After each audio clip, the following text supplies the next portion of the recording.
Roxy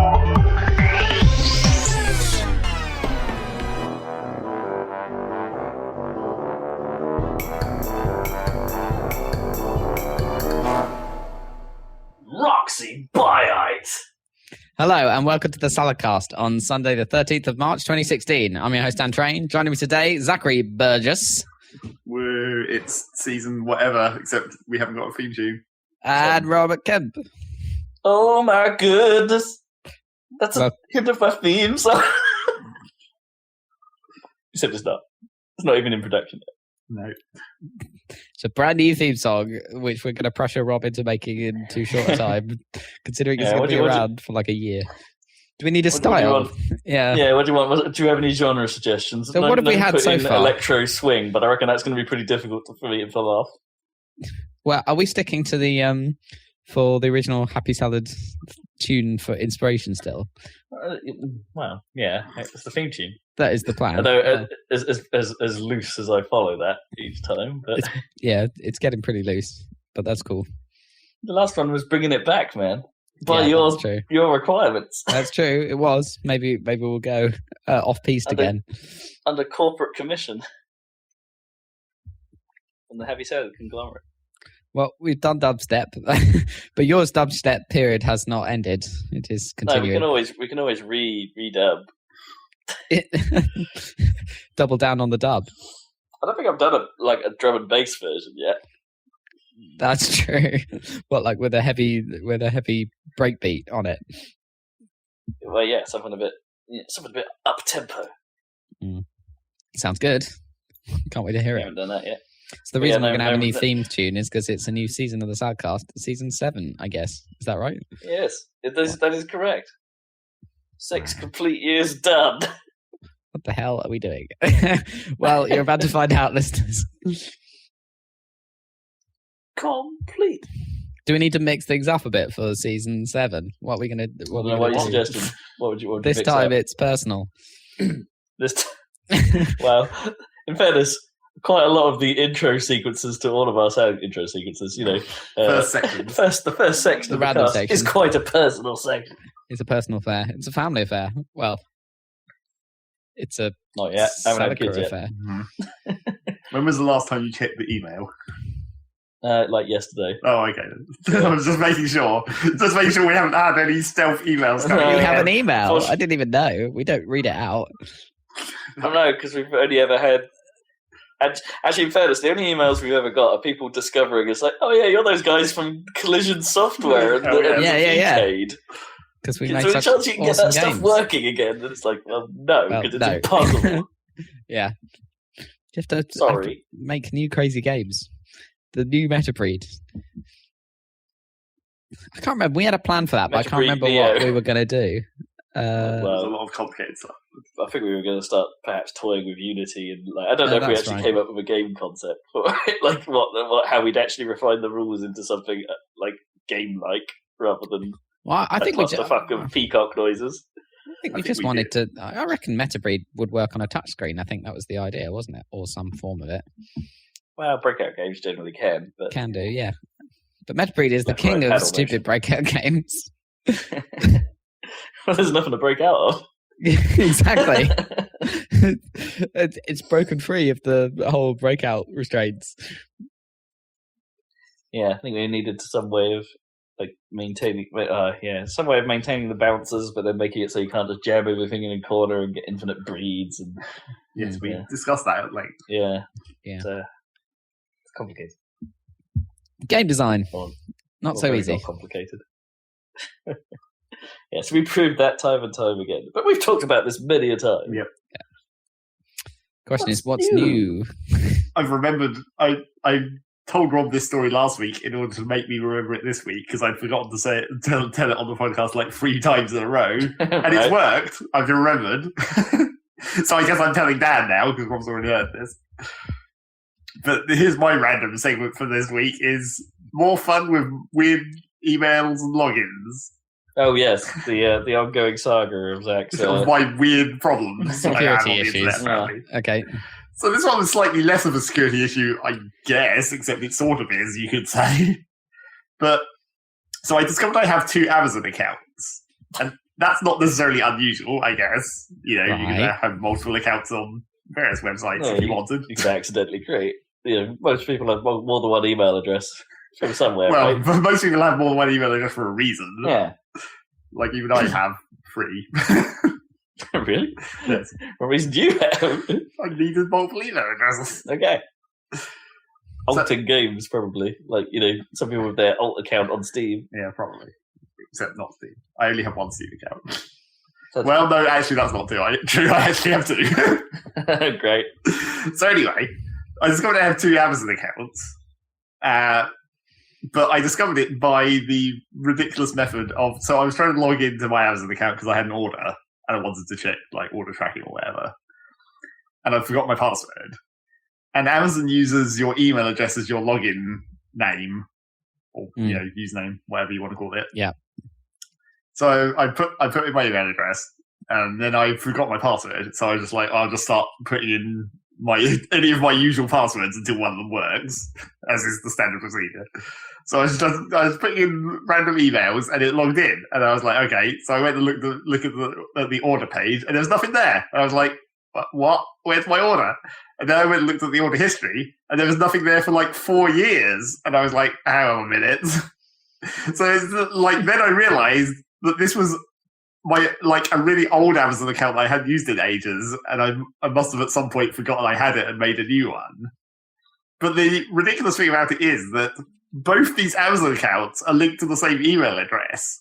So when you're on the Amazon login page, you put in the email address in the email address box, and depending on which of 2 passwords you put in the password box, it goes to 2 different accounts.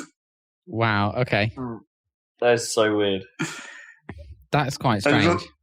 It was just like how that... There's no way that should be allowed to happen. Like, their database shouldn't allow 2 accounts to have the same username. Yeah, you'd think that would be like the primary key or something. Yeah. It's bonkers. And then I was considering trying to shut the second account down so I wouldn't have 2 accounts, but then it's like the only way you can shut down an Amazon account is by going through actual support. And I was that'll be a fun exercise in support, trying to explain to this guy, I have 2 Amazon accounts, but they have exactly the same username. And the only way I know they're different is which password I use to log in. But I can't tell you my password because I'm not allowed to do that, because that's how the internet works. Yeah. So it's like, what like... Order history, right? If you can see my order history, it's not this one, but this one. And then hopefully you get the right one and it doesn't just delete both of them anyway because they're on the same username. Yeah, I wonder if the support tool was all like, oh yeah, just delete Zach. And like it just deletes both of them. It's like, oh damn it! So in the end, I was like, fuck it. But then I also considered just setting both of them to the same password and see what would happen. Because that would be really bad, probably. That would be very bad. Yeah. There's definitely something screwed up there. This doesn't sound normal. It doesn't sound like it should be possible. Yeah. It sounds like you shouldn't be able to create a new account with an email that's already in use. Seems weird. Exactly. It's like maybe, and more confusing to me is like, how did you manage to do it? That like at one point you forgot you had an Amazon account? Surely not. You must have known you had one. Yeah, it's not this mysterious other guy that seems to the other me, the other you, the other. No, he uses my Gmail account. This one was on my other email. Right. But I mean, those old 4-year-old orders, they were ones you'd made, right? Back then. And then you were like, oh, I forgot. Instead of like resetting the password, I must have forgotten that I had an Amazon account. But how can you do that? I don't order stuff off Amazon that often. Right. I guess. So you thought, oh, I've never ordered stuff off Amazon before, even though you had. Or maybe it was like one of those cases where, because Amazon has one of those like login pages that's also the sign up page, and maybe I like selected the wrong option when I was trying to log in, and it just created a new account instead. Right? Yeah, could be. Well, maybe. Yeah. So who knows? That's just weird and fucked up, and like not really anything to do about it, I guess. Is it really? Yeah, is it really a problem? No. Okay, good. I mean, my Amazon account. You could just lock yourself out of your own account by putting a ridiculous password that you just like mashed into the keyboard. As long as I keep an eye on which one's which, it'll be fine. Also, one of them only has like my really old information stored, so it'll be really obvious. Okay. Yeah. Right.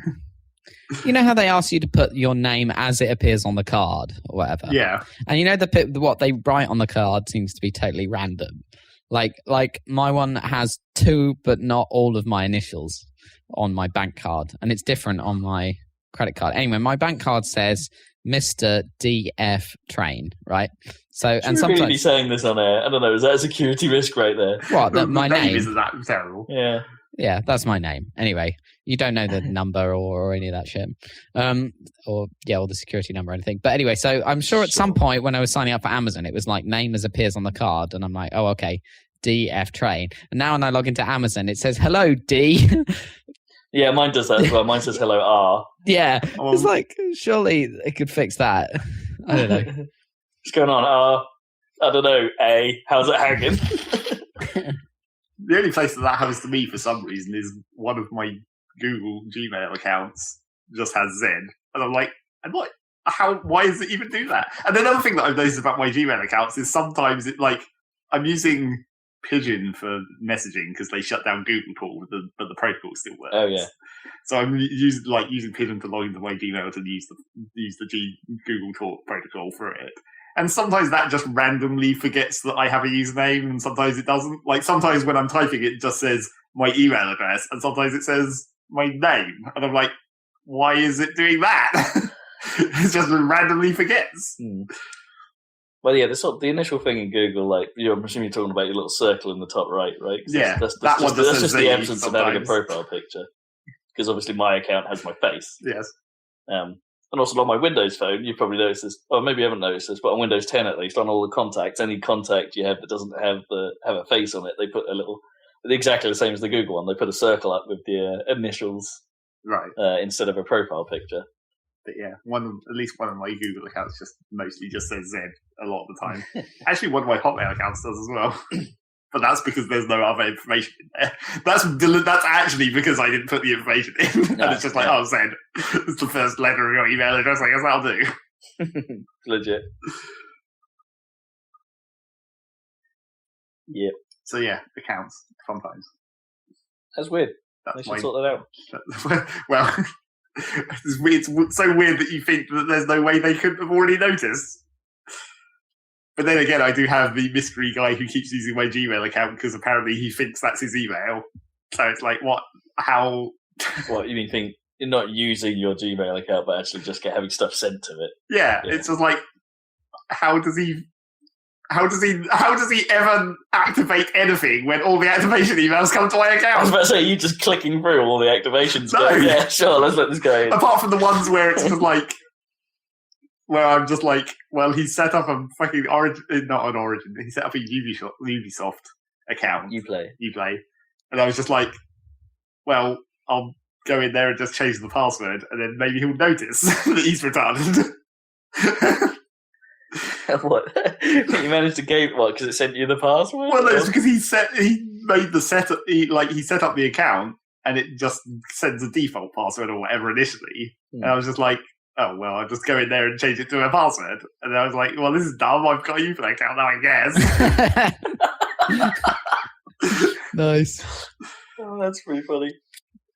Uplay. So does he not? I'm assuming he just doesn't have that Uplay account now, right? Well, presumably, because I've logged into it and changed the password. That's so weird. It's like, it hasn't really done anything major for a while. The last thing I've seen is... See, I think like maybe he's doing it intentionally now because like the last ones I've seen have been like for registration that he's obviously used the email address for like when he's been in for servicing his car or whatever. And it's just like, I would just put in this email address that apparently is an email address. Like not one I can. Anti-spam address. I thought you said he was just going to, he's signing up to all these porn sites or something and I'm getting all this nonsense. Apparently he has children because he also signed up to some kids' game website, and I was like, oh, well, guess you can't use that account either. I hope he has kids. Yeah, I guess. Hope. I tried looking him up, to see if I could find who this mystery person with my name is. Did you find the Alaskan tennis champion? No. But I was just like, I tried doing it from the car service email, because I was like, maybe this is his local place. It didn't seem to be. Because then I was like, okay, does anyone in this town have my name? No? Okay, well, that's not helpful. Yes, maybe he needed emergency repairs. Yeah. The American, right? Yep. Got it. About it. And yeah, as I said before about this, it's really inconvenient when someone is using your email because you can't tell them because it's your email. You can't send them an email to say stop using my email because you're the only one that can get that email. It's so dumb. I wonder if I could oh no, I guess I can't now. It's like if I'd logged into that Uplay account and not changed the password and left it at default or something, assuming that he knew what that default password was, which he probably didn't. It was like maybe I could have changed something in his Uplay account, like the username or something, and been like, "You're using my email address, stop doing that." Yeah. Yeah, that could have worked. Could have. But it didn't, because I didn't think of that at the time. And also, I'm still getting a bunch of emails in my normal email account about, my hacked Minecraft account. People have been trying to use my Minecraft username to sign up to various Minecraft sites, and they were like, activate your account. It's like, nope, not gonna, because I didn't do it. And you can't actually use that account anyway, because now I've changed the password, so ignore. But I still have the username for something, I guess. Yes. So yeah, that's that. News? Weird. Exciting times. Right. Oh, I've got news. I've got news. Actually, I've got news that's also related to my email account. So I've got a bit of tragic news. What's that? I'm a complete idiot. Okay. As it turns out. And that's tragic. My hand is missing a rather large chunk of metal. No, okay. You're what? Good times. I lost my wedding ring. What? I know. What the hell? Man. It really sucks. That?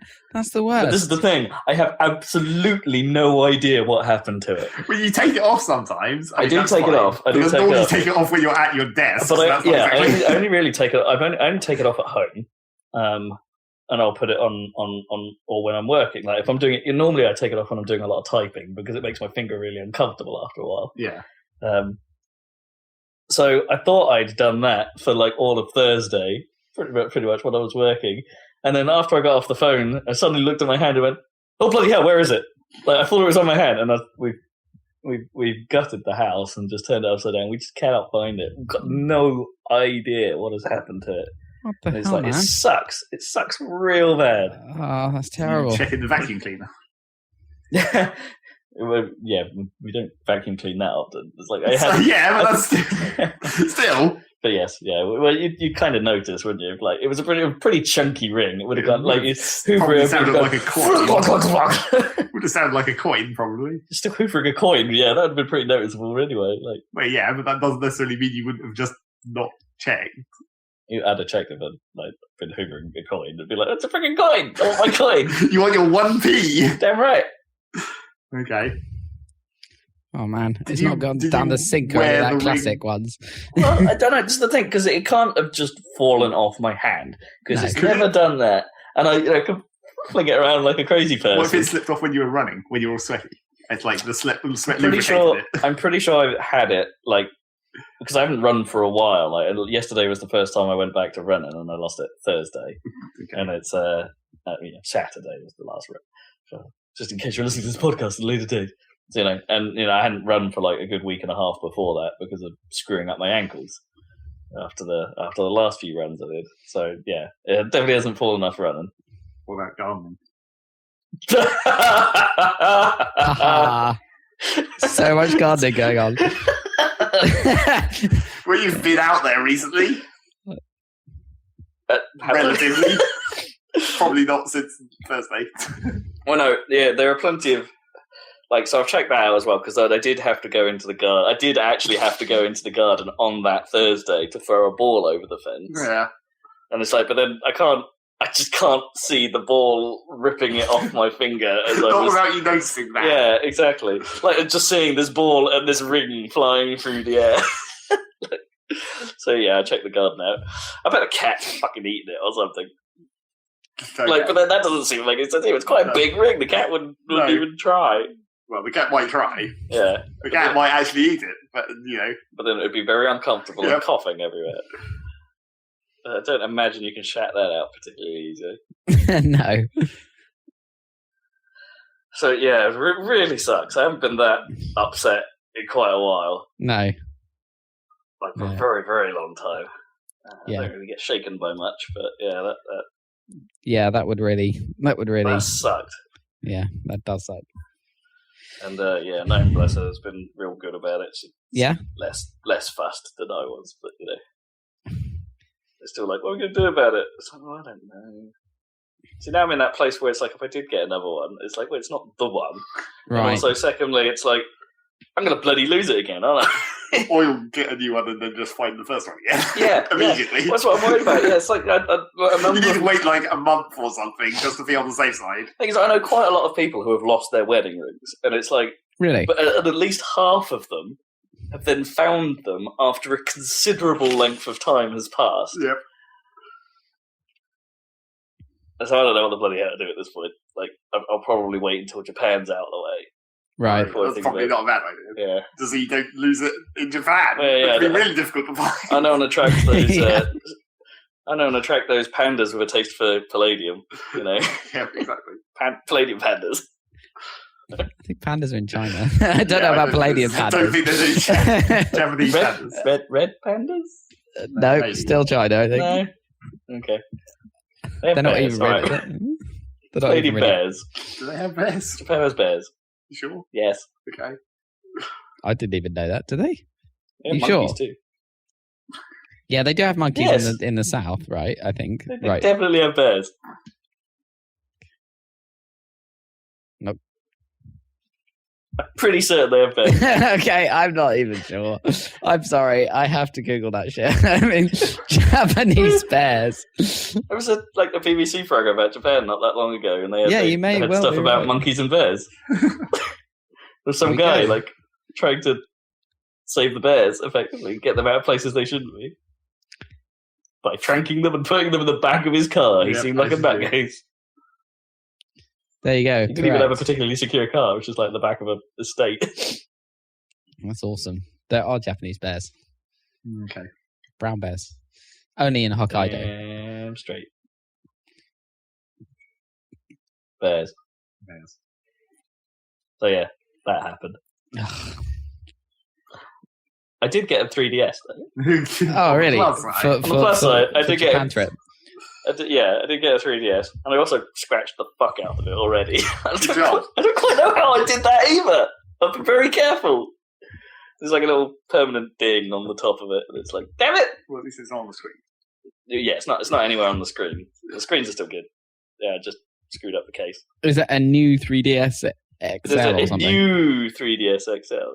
Okay, cool. With the little, the new with the coloured ding marks next to it. Does it have SNES coloured buttons or? It does. Well, it's the XL has black buttons, but they write the letters in the colours of the SNES buttons, so it's not as colourful as that's cool. as the regular sized. Also, I don't think the XL has the exchangeable cover plates like the new regular sized 3DS does. That's fine. Boy, I hate the fact that it's got new on it though. That is such irritating way. Does it literally say new on it? Oh. Yep. It's the new 3DS XL. That's dumb. Yeah, it's really dumb. But yeah, it's not a vast improvement over the over the regular XL. The quality of the top screen, you could argue, is a ickle bit better, and it's got the super stable face tracking 3D on it, which seems pretty good. But yeah, I'm having an okay time with that right now. More about that later. So I got a new PSU.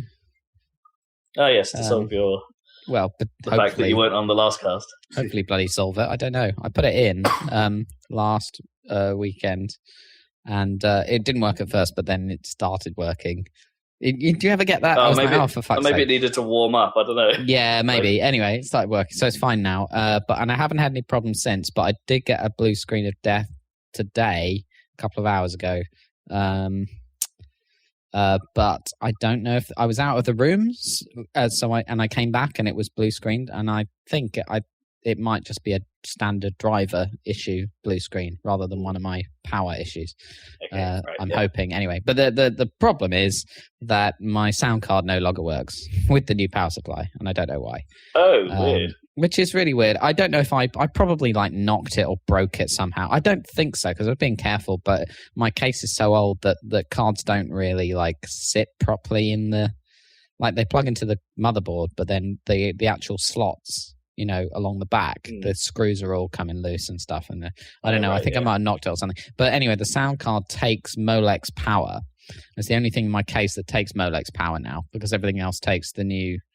Either the graphics card's got its own PCIe connectors and the sort of hard disks etc. have the on all the drives have the SATA power thing. So the only thing with the Molex was my sound card, and it's just not working. It's weird because like the new power supply came with one cable that had Molexes on it, you know, for backward compat. I bet they won't before long. And anyway, you know, some case like designs actually use Molexes to power its fans and things. Yeah, exactly. So I'm not using it for fans, but anyway, so I plugged that in. So I tried it unplugged, right? The sound card unplugged, and when you do that, the driver software when you boot up says, "Oh, you need to plug it in." So I plug it in, and the message doesn't come up, but no sound comes out of it. Or if I switch to the headphone one, incredibly weak sound comes out of it. So something's obviously just, I don't know. I'm kind of annoyed, but I'm not sure if it's like, I mean, it could be that one Molex cable happens to be faulty, even though it looks perfectly fine and it's brand new. So I might try and get a little adapter from. It says it's a modular PSU. Can you it's modular. Just that whole stretch.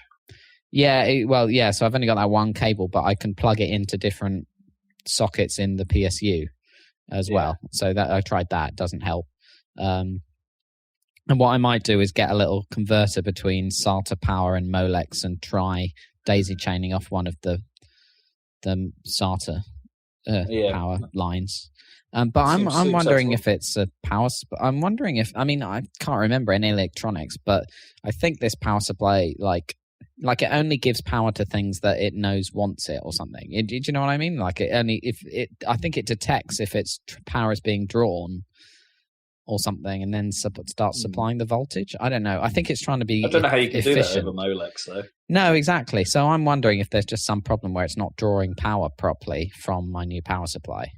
And I don't know why. So I'm kind of annoyed about that. So currently for sound, I'm using my recording interface that I'm using to record this. I'm using this to be my sound card, like to go into my speakers at the moment because it's like backup or whatever, which works okay. But it's like I was supposed to say that must work well enough. Yeah, it's all right. It's Firewire, but I'm getting the occasional. I think that's what's causing these driver problems and stuff. And occasionally I boot up and it's not working and have to restart. So I don't know. It's like slight crackle. I thought I was hearing earlier.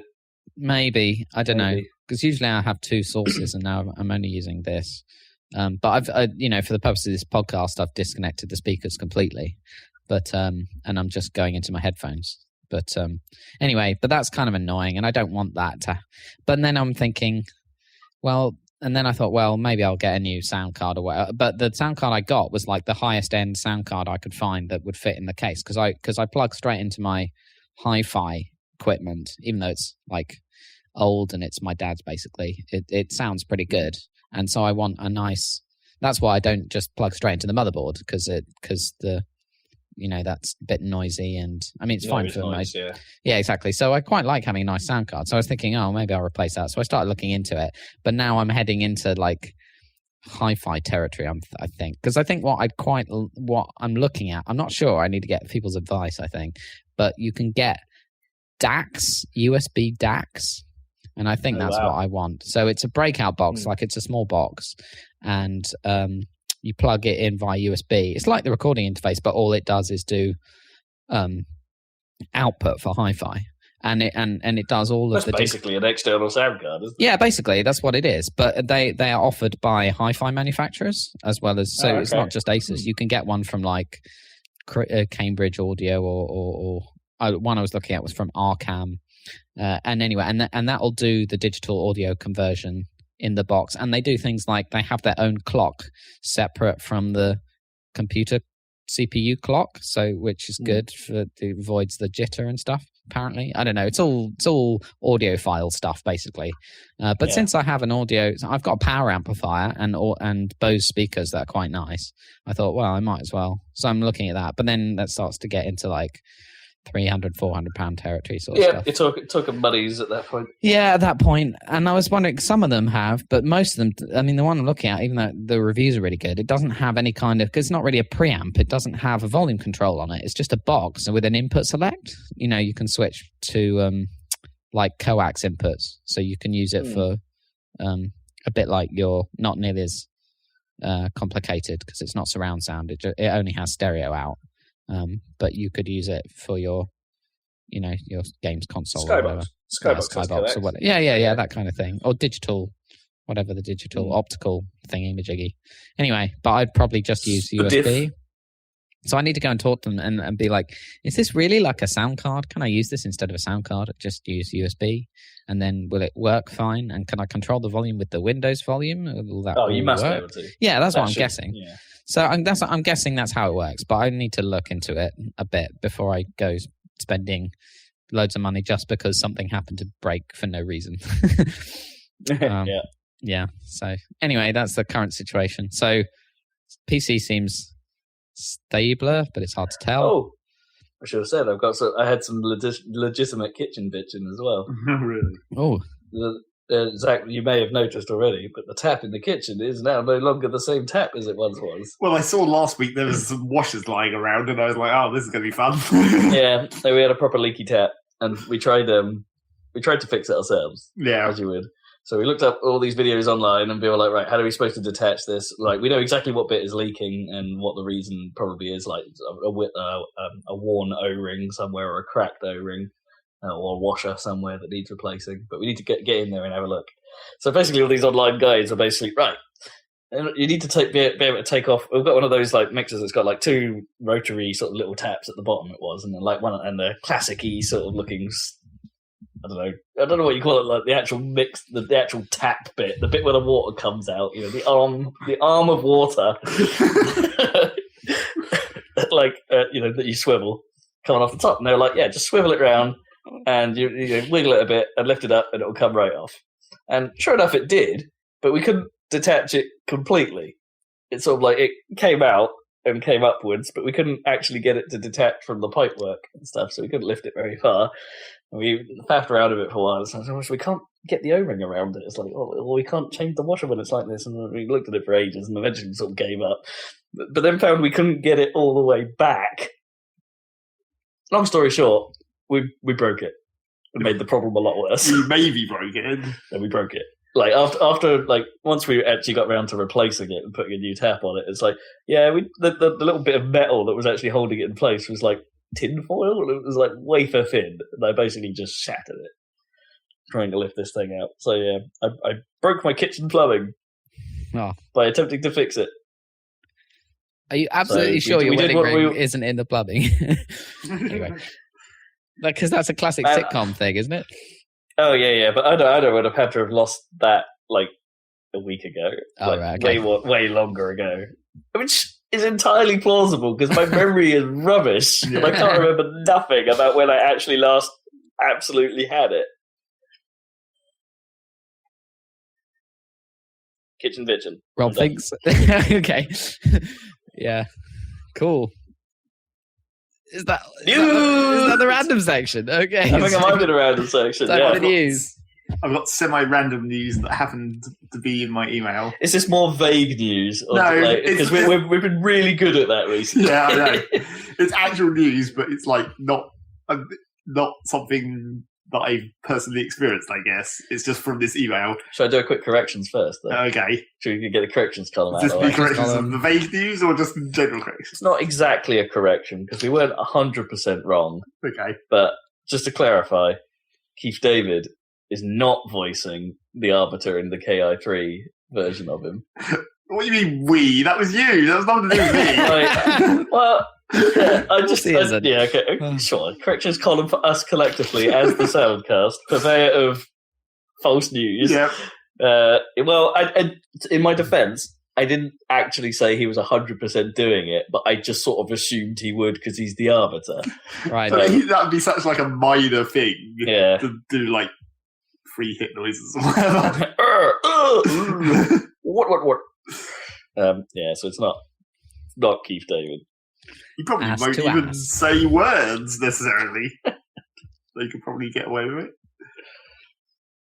Just cut up? Yeah, they probably could just, like, if they had access do they actually even need to speak, really? No, well, at any point in Gillerism? No, I suppose they have an intro and they might want to shout a move every now and then. But, they need an intro and a victory pose, at least.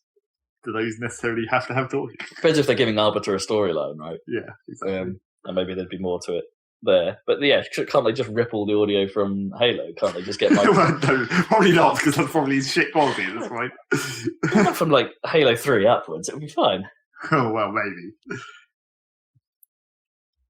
Even Halo 2, the remaster, the audio was pretty good. I guess. Anyway, correction over. Give us a random news. The random news that came into my email box was kind of interesting and weird. It's about Eve. I haven't been playing Eve, which is why I only know about this from the email. But now in Eve, they've decided to, for some reason, I guess because of how Eve works, they've decided to start doing a random like community science thing, right, inside Eve. What? Where basically it's like folding at home. Well, yeah, basically it's like if you've got downtime in Eve, which if you're mining or stuck in a station because someone's camping you or whatever, there's quite a lot of opportunity for downtime in Eve. That's just how that game works. So I guess fill that time with analysing protein samples, lols, for rewards, of course. Oh, it actually gives you in-game stuff. Yeah, it gives you in-game rewards. Huh. Well, that's kind of cool, I guess. It's kind of cool, but it's the classic thing where it's like, so obviously there's a bunch of downtime in Eve, so it's like, why not fill it with doing something and, get rewards? But then the other half of it is like, okay, so we're paying you to do work. Well, yeah, sort of, but they're not really paying you money. Well, I guess they could be. Well, they are. They're paying the subscription. Oh, is that what the goal is? Like, Plex? It comes out as... No, you're paying them a subscription to play Eve, and you're doing work while you're playing Eve. Well, sort of, yeah. So yeah, I don't know. Yeah, it's a thing. Or you could use your PC for literally anything else. It's like if you're already in Eve, and you might have to stay in Eve while not doing anything. Like if you're being camped. You might have to stay in there until you can escape. But if you're docked, you surely just log off. Well, that doesn't always help. And also, there's reasons that you need to not leave yourself in a station. Like if it gets taken over and you're still there, okay, right, then you're kind of fucked. So yeah, then put that in, and it's a thing that you do to get stuff in Eve. So I don't know, how exploited it will be, or of course the other question, how long it will last. Whether this will be a thing that just casually appears in Eve, lasts like a month, and then is never updated ever again. Yeah. Folding at home. Oh, well, it basically is folding at home, isn't it? It must be like the evolution. Well, except not really, because it's like it's a thing you have to do. It's not just using your processor power. Oh, right. It actually is active. Yeah. Huh. It's a human eye analysis thing where it's like you have to look at the thing because computers can't do it yet.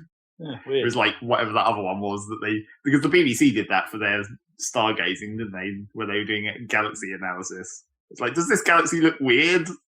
Then check this box or whatever. Well, like Mechanical Turk type thing.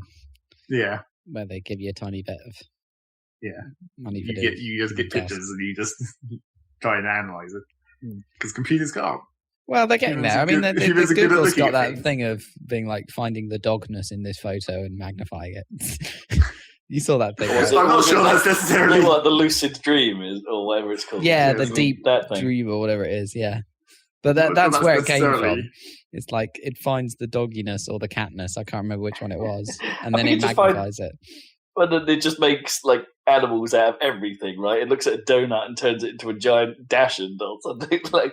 Yeah, but it came out of like trying to identify pictures of dogs, and then or whatever it was, and then it would like amplify the dogness, so it could classify the dogness of a picture or part of a picture, and then amplify that. So you gave it a picture that didn't have a dog in, like a donut, and it would try and find something in it that looked a bit doggy, and then amplify that, and then you ended up with that animation of it just going into an LSD trip of dogness coming out of like trees and shit. Well, it's just a recursion thing, isn't it? Yeah, basically. Like once you've sharpened an image, it's like, oh look, here comes some more edges.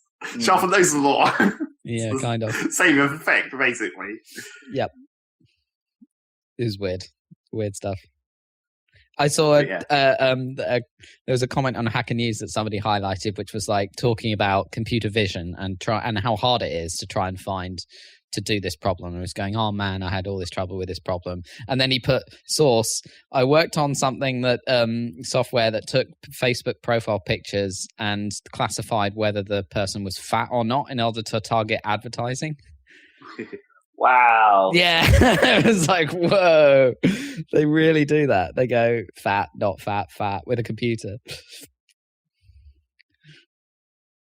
Amazing, right? Bastards. I know, bastards. And I'm wondering whether it can, because presumably it can, if you give it enough training data, it can like decide if someone's fat just based on their face rather than seeing their whole, because surely most profile pictures are just faces and not bodies. Everyone knows. What if you just have a thyroid problem?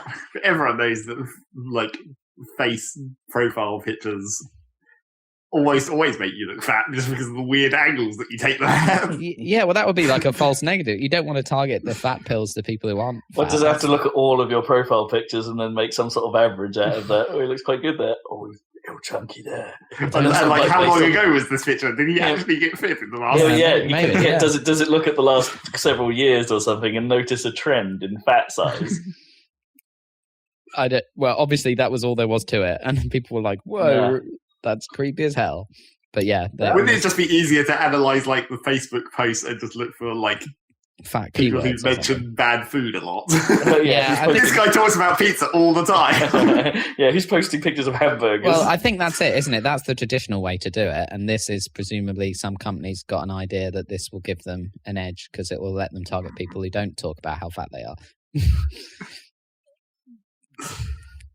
But they're not talking about how fat they are. You need to look for the more subtle Sundays or whatever they're talking about. Taking Instagrams if they're like, I don't know. Well, yeah, if you make a computer program that detects how many pictures of food there are in people's accounts, you can work with that. Yeah, well, maybe that would be more effective. Anyway, I just thought it was terrifying and funny that was somebody's job to try and train a computer to spot fat people.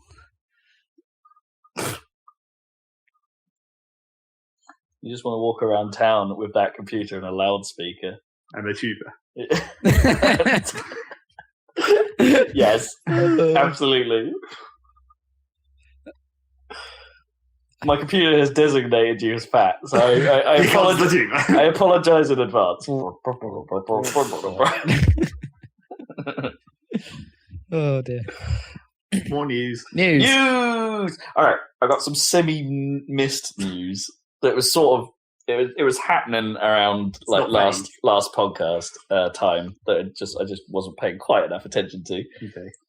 Microsoft has been talking a big PC game. Well, sort of. Or trying to.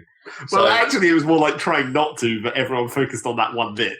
Well, yeah, it was the classic mistake. It was the interesting part of their conversation. Everything else was just kind of, well, yeah, sure, whatever. Nothing real new here. But no, the PC segment had some tidbits to it that were just like, oh, this is interesting direction they're going there. So coming straight out of Phil Spencer's mouth, they are starting. They sort of saying that they want to treat Xbox more as a platform now, more than like an individual console kind of thing. So they've been talking this for a while. Xbox has obviously made it onto Windows Phone. It's now in Windows. Whatever 10 to some degree with the Windows 10 with the Xbox app and stuff like that.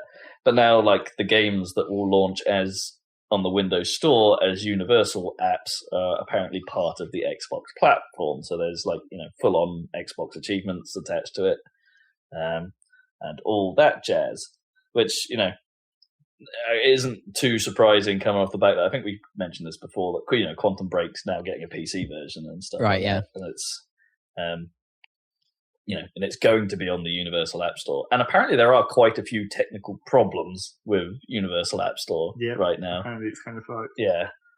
Partly because that thing was never designed to be made for AAA games, that kind of thing. It was designed for, little apps and stuff like that. And so it has a lot of weird little limitations as to what those apps are allowed access to, or how they're allowed to display on screen and things like that. And it's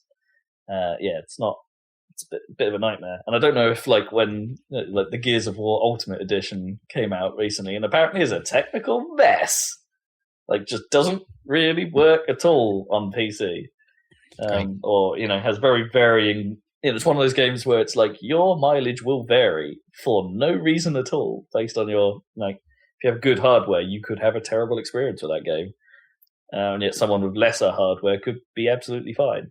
It's an odd one, and some people are attributing that to the odd nature of the App Store.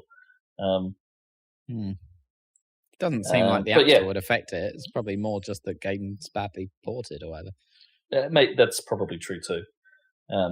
So other things that have come out for this, they are talking that they would like your library to be accessible from as many places as possible, implying more Windows 10 and Xbox crossovers, cross-buy type things.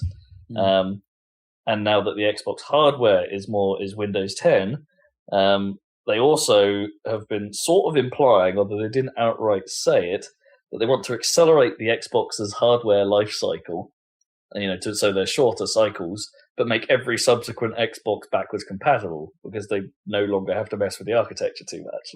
Because it's Windows and a PC. What they're actually basically saying is they're making an Xbox into a PC by just making an Xbox that can actually take upgrades. What they're doing is basically they're finally getting to Bill Gates' original plan for Xbox, right?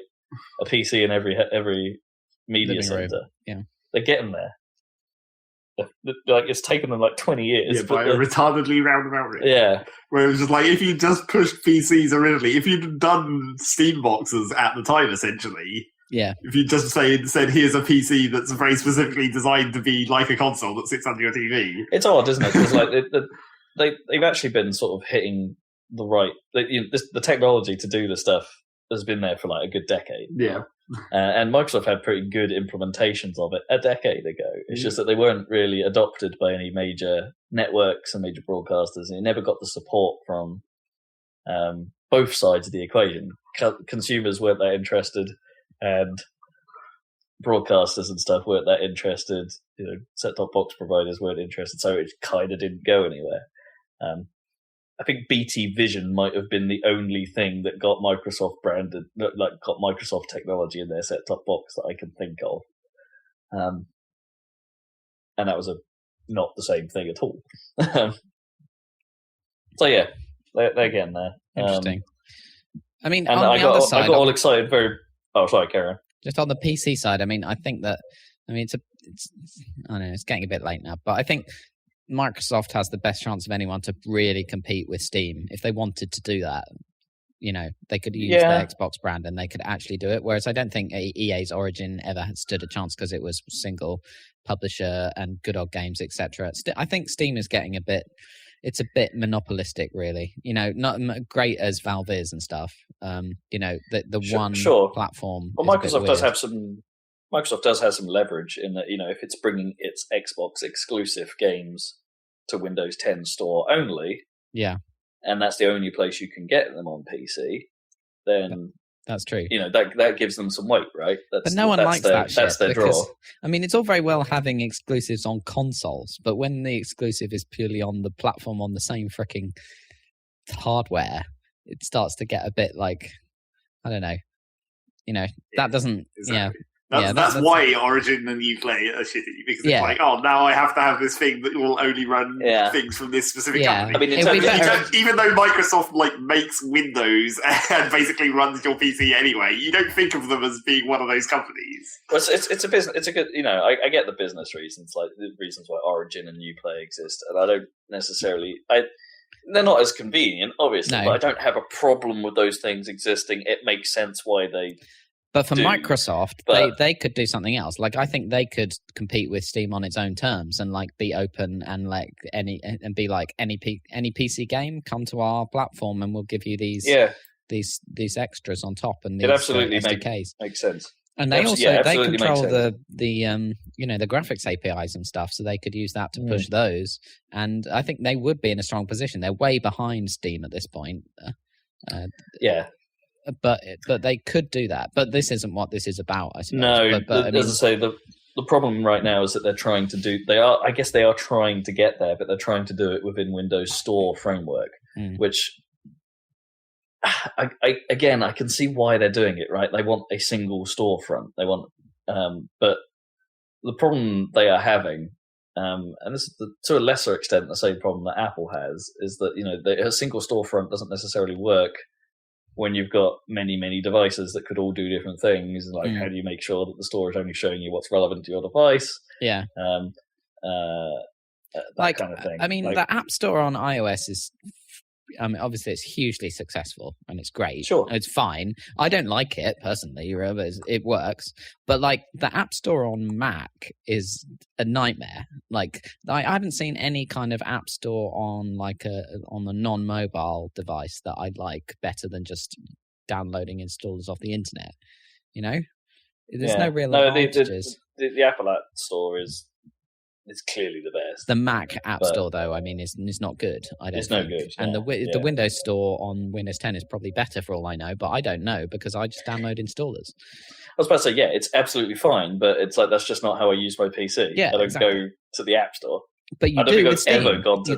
And Steam is an App Store, and you just say click and install, so you don't even notice, but you're using. That's a lie.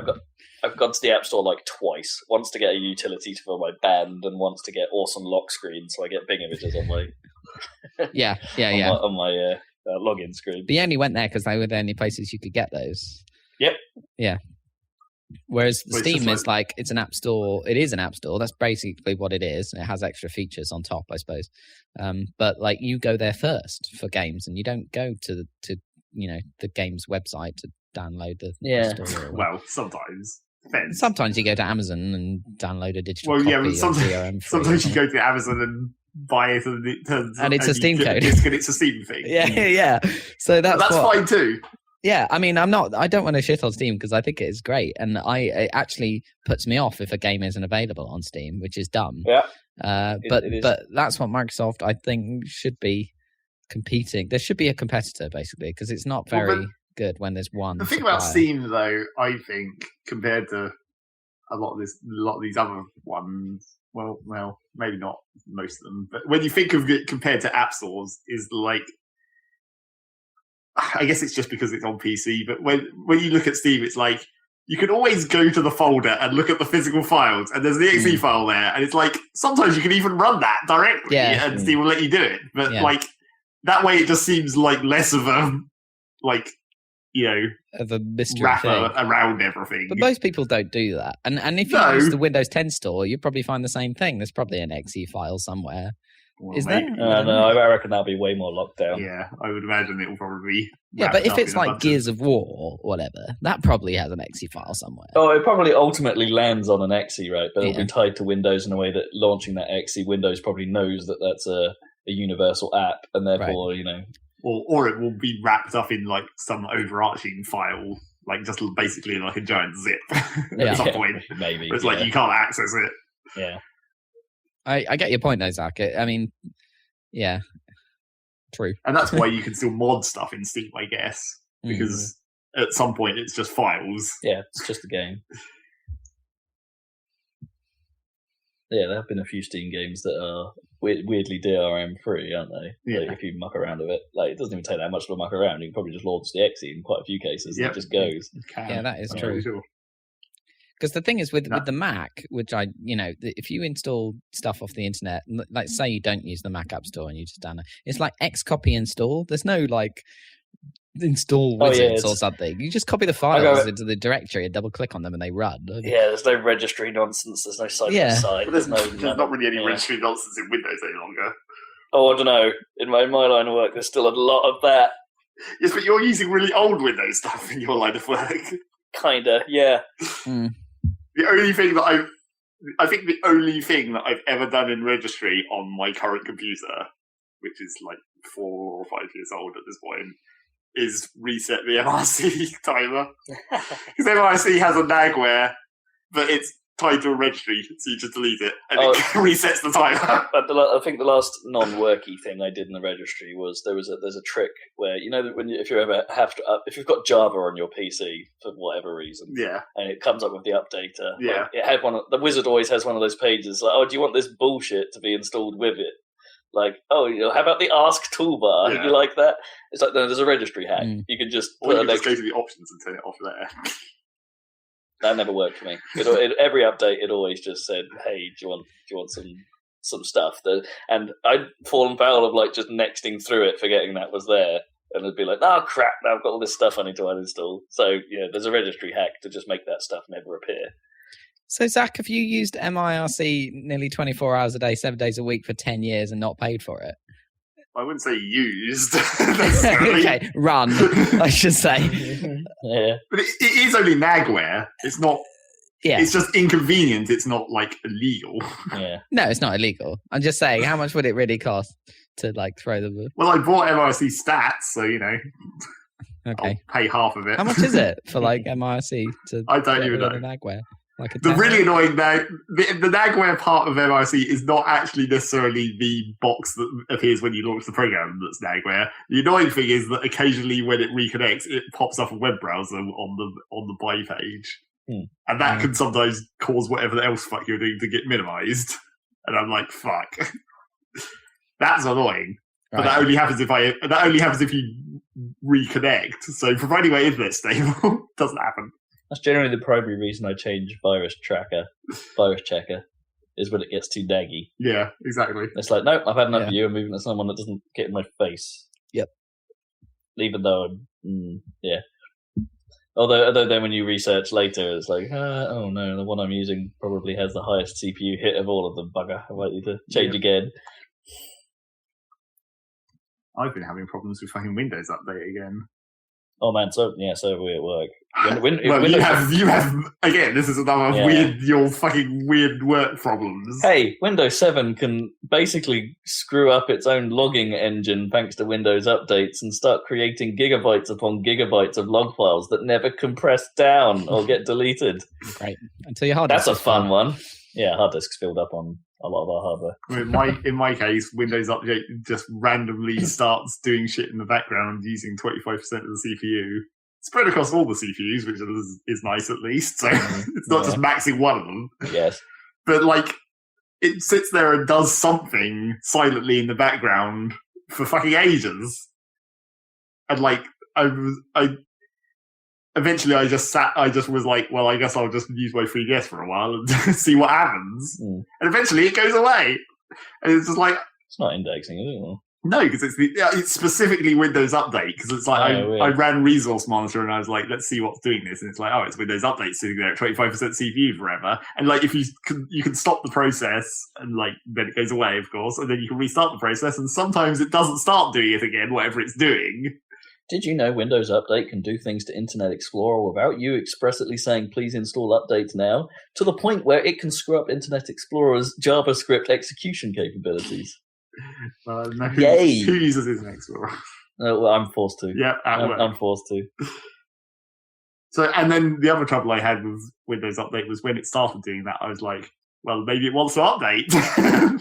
So I'll go in and run the updates that I haven't done recently. So I went to the updates and looked at the updates and hit start updating, but it doesn't start updating until it's finished doing whatever it's doing. So I was just like, well, I guess I just have to leave my computer here for 2 or 3 hours while whatever the fuck Windows Update is doing happens. Windows Update is just, it's always been a shit show. Yep. Like, since X. The original versions of XP, they were okay, right? And then towards the end of XP's life cycle, things just started getting broken really badly, and it's never been 100% solved. I hate Windows 10's insistence of I need to install updates now. It's like you've asked me to schedule updates, but it's like I've got them and I need to do it now. And it's like, no, I want you to do them at some point when I'm not using my PC. Thanks. Yeah. Oh man! I mean, wasn't that the whole point of the updates being installed on shutdown? Really? Well, kinda. It was it was meant to reserve it until the point where you're like, okay, I'm done. Now you can do a thing while you're shutting down. I did have one update the other day that Windows 7, one of my work Windows 7 PCs basically said, I need to do this right now. I've got important updates. I need to do this now, and it put a different dialogue on screen. But, one of those ones of it. If you don't interact with this dialogue box in 10 minutes, I'm just going to do it anyway. And it's like, wow, okay, what's going on? Some really bad 0-day shit or something. Yeah, even then, I need to do this right now. I just keep worrying that whatever Windows update is doing in the background on my computer is it's secretly installing Windows 10. Because I don't want that. It's almost certainly it's downloaded it onto your system. I can guarantee it. You have Windows 10 right now on your hard disk. Theoretically, there should be enough space for it to do that. There'll be 3 gigs. I guess. Yeah. Windows 10 seems fine. Yeah, it's all right. It's all right. Yeah. Although I guess when Windows Update is doing that, it's not downloading anything. I can see that. That's the important thing. Yes, true. I can see my net activity, which makes it even more annoying when you hit start updates and it says downloading, and it's like, no, you're not. Yeah. You're just going to sit there and wait for that thing to happen. News. So should we do the actual news? So, how do you feel about Forza Motorsport coming to PC? Well, good. I feel good about that. Windows App Store, lols. It will be in the Windows App Store. It will be free, and at this point you go, what? Wait, what? What is it? Yeah, it's not because it's not Forza Motorsport. It's not a full game. They're doing a version of Forza Motorsport 6 called Apex. That is basically I don't even know what its structure is going to be. It sounds odd. It's basically hot favourites from the Forza Motorsport 6 engine, effectively. So some of the tracks and a very, very cut down roster of the cars. Yeah. For free. It will run in 4K. I'm guessing it's free to play or free to start or something to that model, or they're just doing it as, hey, let's see if we can get this to work. But weird. Yeah, it's coming. Yeah, it's why not just release Forza 6, man? It's better than nothing, I suppose. I mean, yeah, because they've only just started making shitty ports. Well, unless this is they're doing it as a learning exercise, right? Turn 10 didn't want to port the entire game, so they're putting something out, and then Forza 7 maybe they'll consider doing cross-platform. Maybe. Also, I think they said, talking cross-platform stuff, I think they've said that Killer Instinct, if you download the PC version of it, anything you've bought on Xbox, you'll have access to on PC. So, they're coming good on some of that stuff. I'll be able to play Killer Instinct on my PC. Woo. Although it runs terribly on my Xbox anyway. It's pretty good. That game's good. Did you see the... Alright, different news now. Did you see the disaster, or whatever the heck this thing is? If I said Calico Chameleon? No? Nothing? No Does it come and go? No, I don't know. Karma. I saw plenty of news headlines about it, but boy, that thing is odd. Nothing to say about it, really, is there? So I think there's a company called they're called Retro VGS, are attempting to make a old school console to play retro styled games, but they're going whole hog on this, as in it's not going to be internet aware. It's going to be you plug it into a TV, you slot a cartridge into it, and it plays games. Or those other ones that they've already done. Pretty much, yes. So what's news? But I think the idea is they wanted to make a new platform, as in it's not running a SNES, it's not a Mega Drive, it's a new retro console. Except it's called a Coleco. Except it's got that brand name of a famous console. This is where it starts getting weird. So it's branded a Coleco, which doesn't make a great deal of sense anyway, and which they actually probably don't have the rights to, as it turns out. Okay. The version of it they've shown so far has been using authentic case molds from Jaguars. So it's a Coleco branded console that looks like a Jaguar. Oh, I remember this thing. Yeah. And so they demoed it at the New York Toy Fair fairly recently, and turns out that just had a SNES Junior inside it. Like, people managed to take a look at the ports on it and like, no, that's actually just a SNES inside a Jaguar case. So then they replied, being all like, no, it's a real thing, and like posted a picture of a crystal version of the console with a bit of hardware in it, which turned out to be a CCTV capture card. After someone looked at it and went, "I've got one of those." Yeah, boy, that thing seems like a mess. What on earth is going on? It doesn't seem that much more of a mess than all the other ones that have tried to do it before, really. Well, they all start off real bad. Well, at least the Retrons and stuff kind of sort of work. Eventually, yes. After about like 5 versions of it. And it's somewhat clear what they're setting out to do. They're trying to make effectively a console that can play old games in hardware rather than in software, right? It's not... That's what they're trying to do, isn't it? Yeah. Not emulate, but actually just do. Yeah, and this is a little different, but yeah, this seems like nothing but smoke and mirrors at all levels. It seems like something that no one should actually have cared about at all. So yeah. Why did it become so? Why did it become such a thing? Yeah. Why am I further accentuating that? Right, okay. Up-to-date news. Here we go. Okay. News. Steam! Have you ever wanted to buy a Steam bundle but realised you have a large chunk of the games in it? That's put me off because I'd be paying for the same game twice when I actually already own those games. So what is the deal there? What's the deal with Steam bundles? What's going on there? Yeah, like previously, if you tried to do that, you'd just lose the copies of those games most of the time. Like, they'd just be like, "You've already got this. Fuck you." Now, if you attempt to do that, there will be a modest discount applied to the bundle price. So you might see that on when you go to do it as your price is this. It will say. Now, some people have done experiments, the amount that it reduces doesn't proportionally equal the value of the game as part of the bundle. So the way people have looked at this has been like, well, I own all of the games in this bundle, or I've already bought this bundle. What is the price it says to me? And it's not 0, if you see what I mean. Well, of course it is, because that would make sense. So you could, in theory, buy a bundle filled with stuff you already have, but they're not.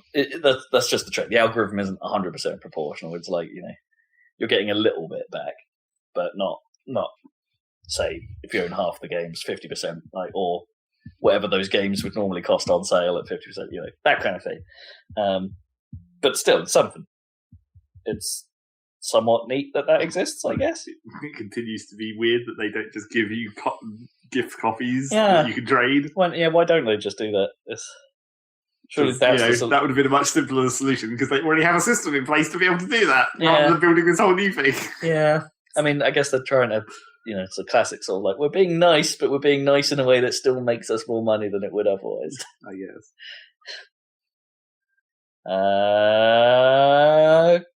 Kickstarter news. Harmonix is kickstarting a PC version of Rock Band 4. It didn't sell very much on the consoles. No. That's probably why it's being kickstarted. But that makes sense. I guess the idea here is that if they made a PC version, they're then not tied to having to make a version for each console release, right? So if you had the PC version of Rock Band, you have Rock Band forever, and accessible if you're one of those people that hook a PC to a TV. I mean, that would be cool. I would like that. Depends whether it will be if it's compatible with all the Xbox 360 stuff, then we're good, right? Yeah, then we're good. Because that's the problem with the current one, that a lot of the 360 wired stuff doesn't work. Yeah, because I've got the 360 dongle, and I've got a Guitar Hero 3 guitar. That'd probably work. We've got some wired stuff, and we've got the drums, haven't we? And the USB mics. If that will all work on PC with the old kit, then yeah, why not? Boom. This sounds like it might be a better way of making that whole Rock Band as a platform thing actually work. Actually go. Nice. Well, that's good. That's good. I mean, I don't know if it'll succeed, but that's no. Like, I honestly don't know if that'll work out for them. Yeah, cool. It's been revealed how Quantum Break's TV bits are actually going to function. Like we talked about last week, the last cast, that they're going to be like extended cutscenes as you progress through the story, but may have some elements of choice within them or stuff like that. Turns out none of that stuff installs or is on the disc. All of it has to be streamed off the internet. So there you go. That's probably not a problem for most people, but well, maybe it depends on what the quality is. Well, apparently on PC it goes up to 4K.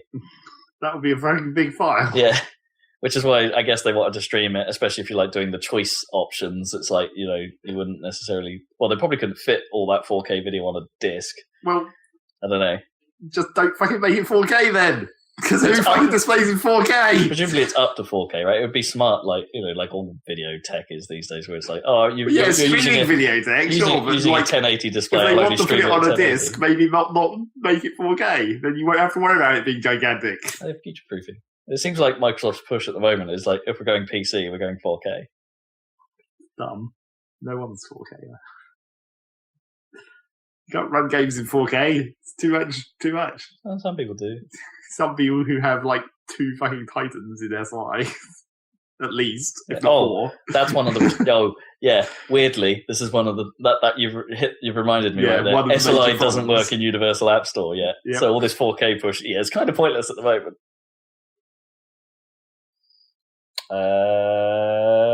PS4 Remote Play is going to get a PC and Macintosh client, a bit like the Xbox client on Windows 10. A bit like their streaming service already works, except for on PC. That's PlayStation Now. Yeah. What the now means it's going to be essentially the same, though, isn't it? Sort of. It's just going to be a stream of video from your console, from your own PC console that you're controlling remotely. Yeah, it's not exactly the same thing, is it? Because then the coding then needs to happen on console, and you know, presumably it's taking advantage of its always-on DVR stuff, and then just being able to stream that out somehow. The only question about that is, do you plug the controller into the PC? Good question. Presumably you'd have to, right? Because if it was wireless to your PlayStation, then that would reduce input lag. That's a very good question, actually. Well, it would reduce input lag, but you'd still be seeing it lagged, so maybe that wouldn't actually help. That's actually a really good question, because does this mean that Sony are actually going to have to make proper PC drivers for their controllers? Or Mac drivers for that? Because they already did that thing with the Vita, didn't they? Where you can stream the PlayStation 4 to the Vita, and it uses the Vita as the controller. Yeah, they've done that in cases where it works, but obviously you don't have all the buttons. I suppose they could map L and R2 to the have the touchpad. So put as many buttons as they want. Yeah, I guess. I had some crap here, just like Real Shenmue 3 is still owned by Sega. I didn't realise that. They've put Sega copyrights on their screenshots they've been posting. Okay. The HTC Vive got a price. Yeah. Didn't we talk about that? But the UK price has been confirmed. Oh, okay. So we talked about the American price at $799. But the UK price is 689 squids. Righto. It's a lot of money. It's a lot of bones. Does that come with base stations and shit? That's with 2 lighthouses, the room-filling emitters. The lighthouses are emitters, and the headset dimples are receivers, as it turns out. Check that. Yep. That should have been in corrections.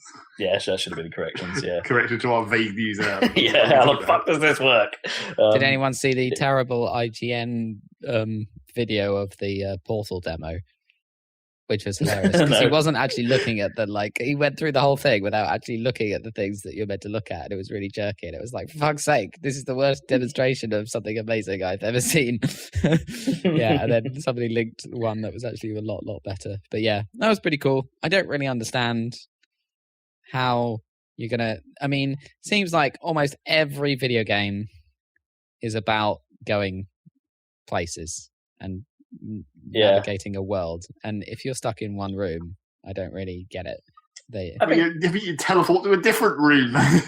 Yeah, okay, you can only walk around inside one room doesn't mean you can't travel to other rooms within the game. No, I reckon you could make a portals or something. I don't know, to get anywhere. Yeah, I reckon you could make a neat puzzle game. Well, they already, I'm sure you could. They already did a VR game that was. I mean, it was much less complicated, but they already did a VR game that was in the style of an adventure game where you're basically just shifting your viewpoint through environments, and then here's the stuff in the local vicinity you can interact with, or you can go to this other viewpoint and interact with stuff here. It's epic that we're demoing a new sort of style of FPS where everyone teleports. They don't move. You teleport to a location, and then you use the touch controllers to do stuff with your hands. Well, that's just an even more simplified version of that one that they did. The Scribblenauts guys did. Oh man, what was that called? Hybrid. Yeah. Yeah, where there's no actual movement. You just tell it to go somewhere. Yeah. They might have to do something along those lines. I don't know. Yeah, hybrid could. No, maybe that's where hybrid will come back and be like, "Look, we've solved the problem, guys. We did this. We did this a few years back." Well, I noticed that that system even sort of exists in the Division when I saw gameplay footage. It is point at cover, and then you just go to it. It does have some. It's cover transfer stuff. Marginally more advanced than the Gears of War version, I guess. Oh yeah, sure, yeah. So it's only slightly different. But none of us are going to talk about the Division. Well, no, because we're not playing. No, the Division is selling really well, apparently, which surprised me. I saw the dumbest thing about the Division, right? In Asda, right now they have one of those little. No. Oh, sorry. It's just there's this stupid thing where you have to interact with this laptop to get into a game or whatever or something, or go on a mission, but it doesn't have character pass through. So these players literally formed a queue, like they were queuing online. Oh wow! Yeah, in a line, waiting to get to the things that they could activate. They don't exist. I thought the Division was mostly instanced anyway. Yeah, the Division's single player until you get into a mission, so that shouldn't happen. Well, I can't remember what it was, whether it was they were in a mission they had to accept. Anyway, they all had to interact with this laptop and they couldn't pass through each other, so they had to queue up. That's quite funny. Only one person could use it at a time. Yeah, anyway, it was quite funny. It was a queuing simulator. Anyway, I saw this these advertising bits of cardboard or whatever that you said at Asda, and the only quote that was on this, right? They normally say, "Oh yeah, great game" and all that stuff. The only one that was on it said, "The Division is a game that defines the gaming industry," and I'm like, "What? Because it's a game?" It's this is the most non-committal quote. Right, brilliant copy. Yeah, but it was an early pre-release quote, so what are they going to do? I don't know. It's great. Yeah, just say it seems alright. It's probably going to be okay. Man, that just struck me as written. That was really odd. This game is a game, and actually, you know what? The more I thought about it, the more that quote is bang on the money. Right, the Division is the most this is what video games are. Video game. You can think of, right? It's just all the tropes, isn't it? I guess go to mission, go do this thing, go get loot. It's it doesn't really break any boundaries at all. The thing is, it's your stuff get numbers. It's a video game. It only seems like that because they basically what they did was they made Destiny, except they got rid of the sci-fi and made it real world, and therefore it makes it seem way more boring because you're just this is just a regular ass street and there's cars and people. The giant bombs thing. It's this town is it's real empty and stuff. I'm glad they gave you all these doors to close as you walk past all these cars. The only reason you should do that is if there's an achievement for closing cars. Yeah, there probably is. Yeah, probably. Oh man. Do you see the HoloLens dev kit's got a price as well? Oh right, yeah. That'll be $3,000. Yep. Not for enthusiasts, is it? That's for no, it is purely a dev kit. Yeah, but still, those things are It was not that long ago that we actually first heard of HoloLens, and now they're starting to kick out dev units. That's cool. I mean, that thing is a totally different thing, right? It's not going to operate on the same space as VR at all. Not for a while. But no. It's. I really want to try all of these things. Totally. I want to see what they do. I want to see what they do with HoloLens. If they can come up with tabletop games. You'll have to come up with some ridiculous pitch to your company of why you should be using VR in your work. Yeah. VR ticketing. Yeah, sure. That seems utterly pointless. And before we get on to the Nintendo Direct that happened, Kerbal Space Program is getting a console version. On Xbone and PS4 will both get one. Marginally makes marginally more sense than Space Engine is. Because at least Kerbal is actually a released game, not still an early access thing. Version 1 now, yeah. Not that they've stopped updating Kerbal, I guess, Oh, sorry, one other thing as well. No Man's Sky has got a release date. Well, they already had a release date. 24th of June. 24th? Oh, okay. Because it's the 21st in the US. Yeah. It's 24th. Ah, here. Okay. It already had that release date for quite a while. It's just that you couldn't pre-order until 3rd of March. But there's been some... it's official now. Like, that's the date. Oh. There's been some gameplay, footage of people actually playing it. Which I need to check out. And like people actually saying, this is what you actually do in this game, finally. People seem sort of somewhat whelmed or... it's mostly positive-ish. I don't say they're gushing, but it seems like this seems cool. I guess, kind of. It runs into the same problem that all the games along those lines do. Is just like they've made this giant not infinite universe where it's like so theoretically you have this extremely long-term goal of go to a place, and that's like the game. Arguably, is like get to the end because there's got to be a goal at some point. Yeah, but like what they want you to do is just explore. Basically, that's the game part of the game is just exploring. But the trouble is that it runs into the same problem of like Starbound, where it's just like yes, every planet is theoretically different and has different terrain and different plants and different animals. But broadly speaking, it's like once you've seen one desert planet, you've seen all the desert planets. Yeah. Or once you've seen one snow planet, you've seen all snow planets. There seems to be some sort of hinting that some planets are actually going to have unique stuff on them that will only appear on that planet and things like that. But even then, it can't be that unique because every player has to be within a certain distance of those things for the way the game works. I hope not. Like, I hope that perhaps like they'll all be perhaps they'll all have like similar mechanical reasons, but that what they actually are, and maybe they'll have slightly different properties or something here and there. But yeah, but they can't make it that unique mainly because this isn't a multiplayer game.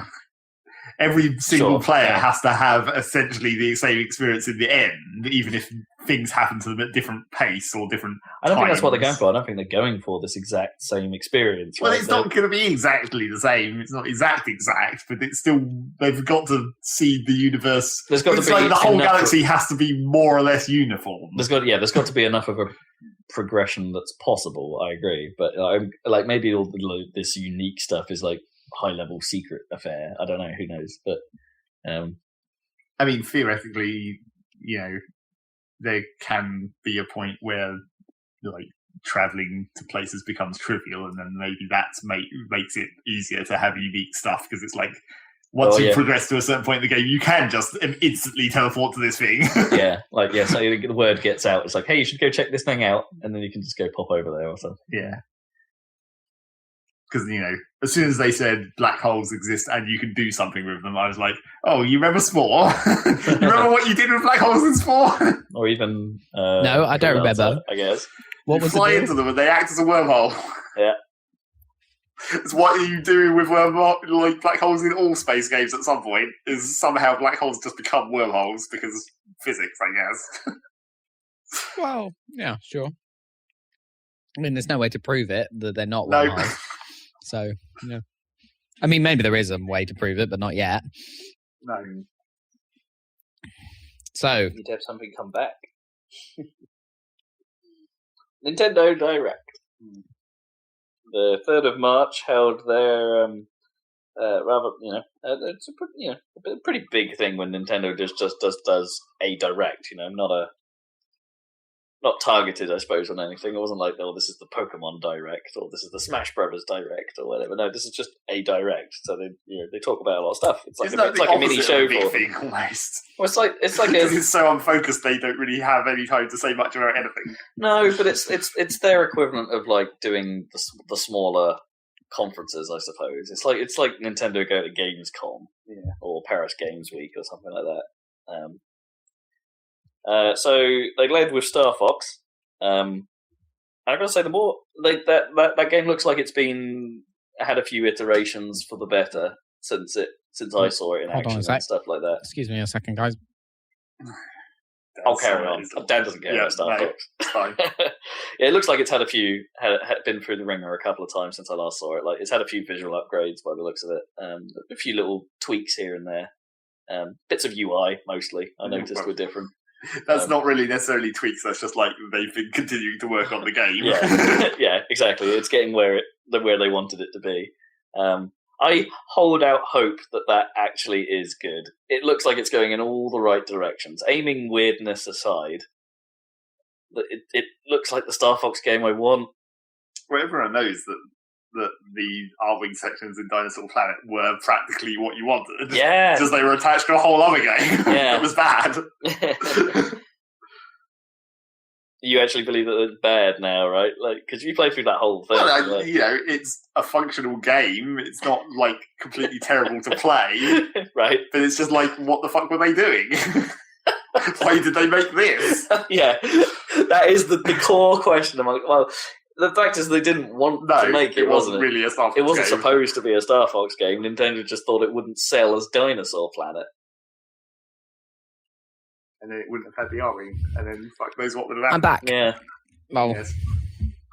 They wanted to use the washing machine. Woo. Hey. Yes. Yeah, we were just saying Star Fox looks like is more and more looking like a game that I kind of wanted out of Star Fox, like the structure. Because people have been worried about that ever since it was first shown. Yeah, I don't know. I'm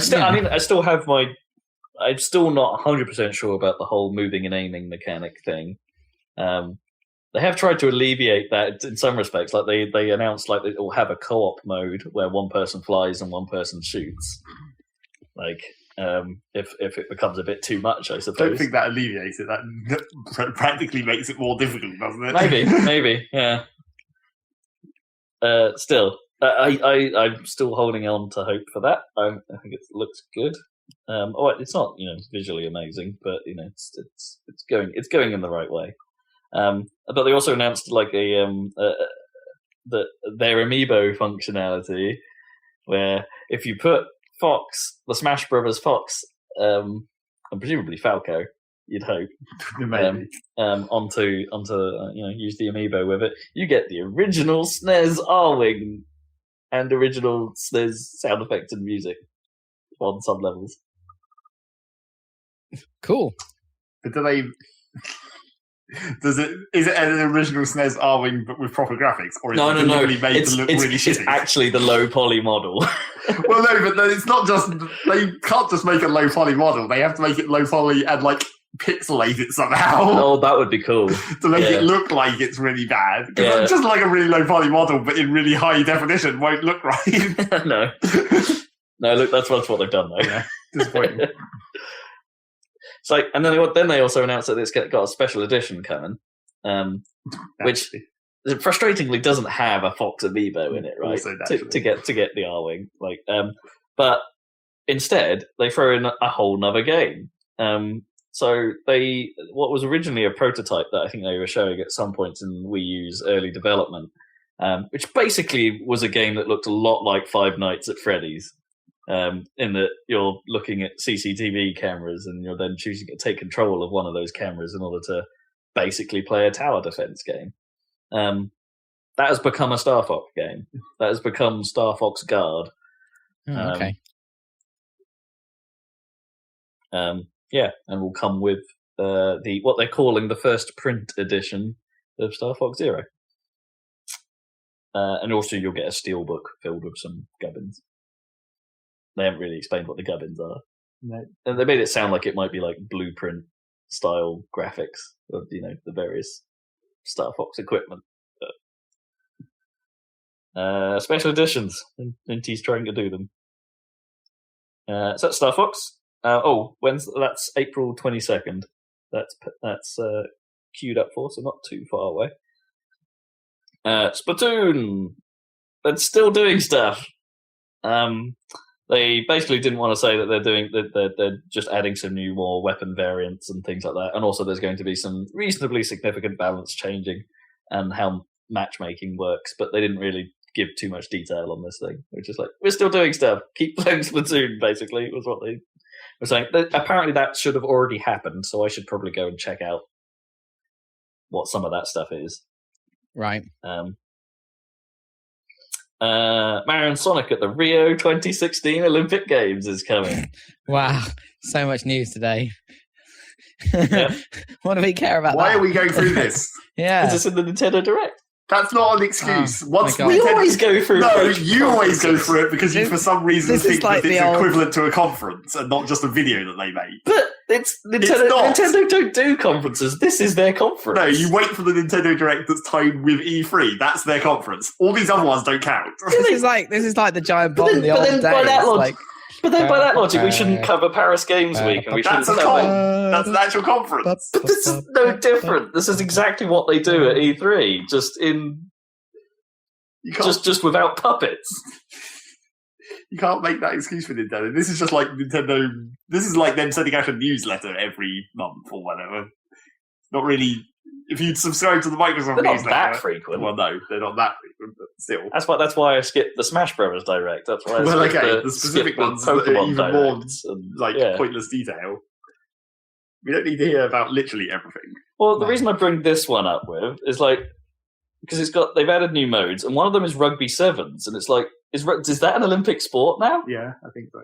It got voted in last vote. Oh, so it's new when this golf Olympics. didn't get voted in or whatever. Yeah. So it's new this Olympics. I think it might be. Yeah. Okay. Interesting. I just didn't know that. I saw that they're adding this, and it's like, really? Rugby? Could this be the first time someone's made a good rugby game? No. Is the other question. I highly doubt it. Sonic. But will there even be 7 players on the pitch in Rugby Sevens? I would bet on it. That's a good question, actually.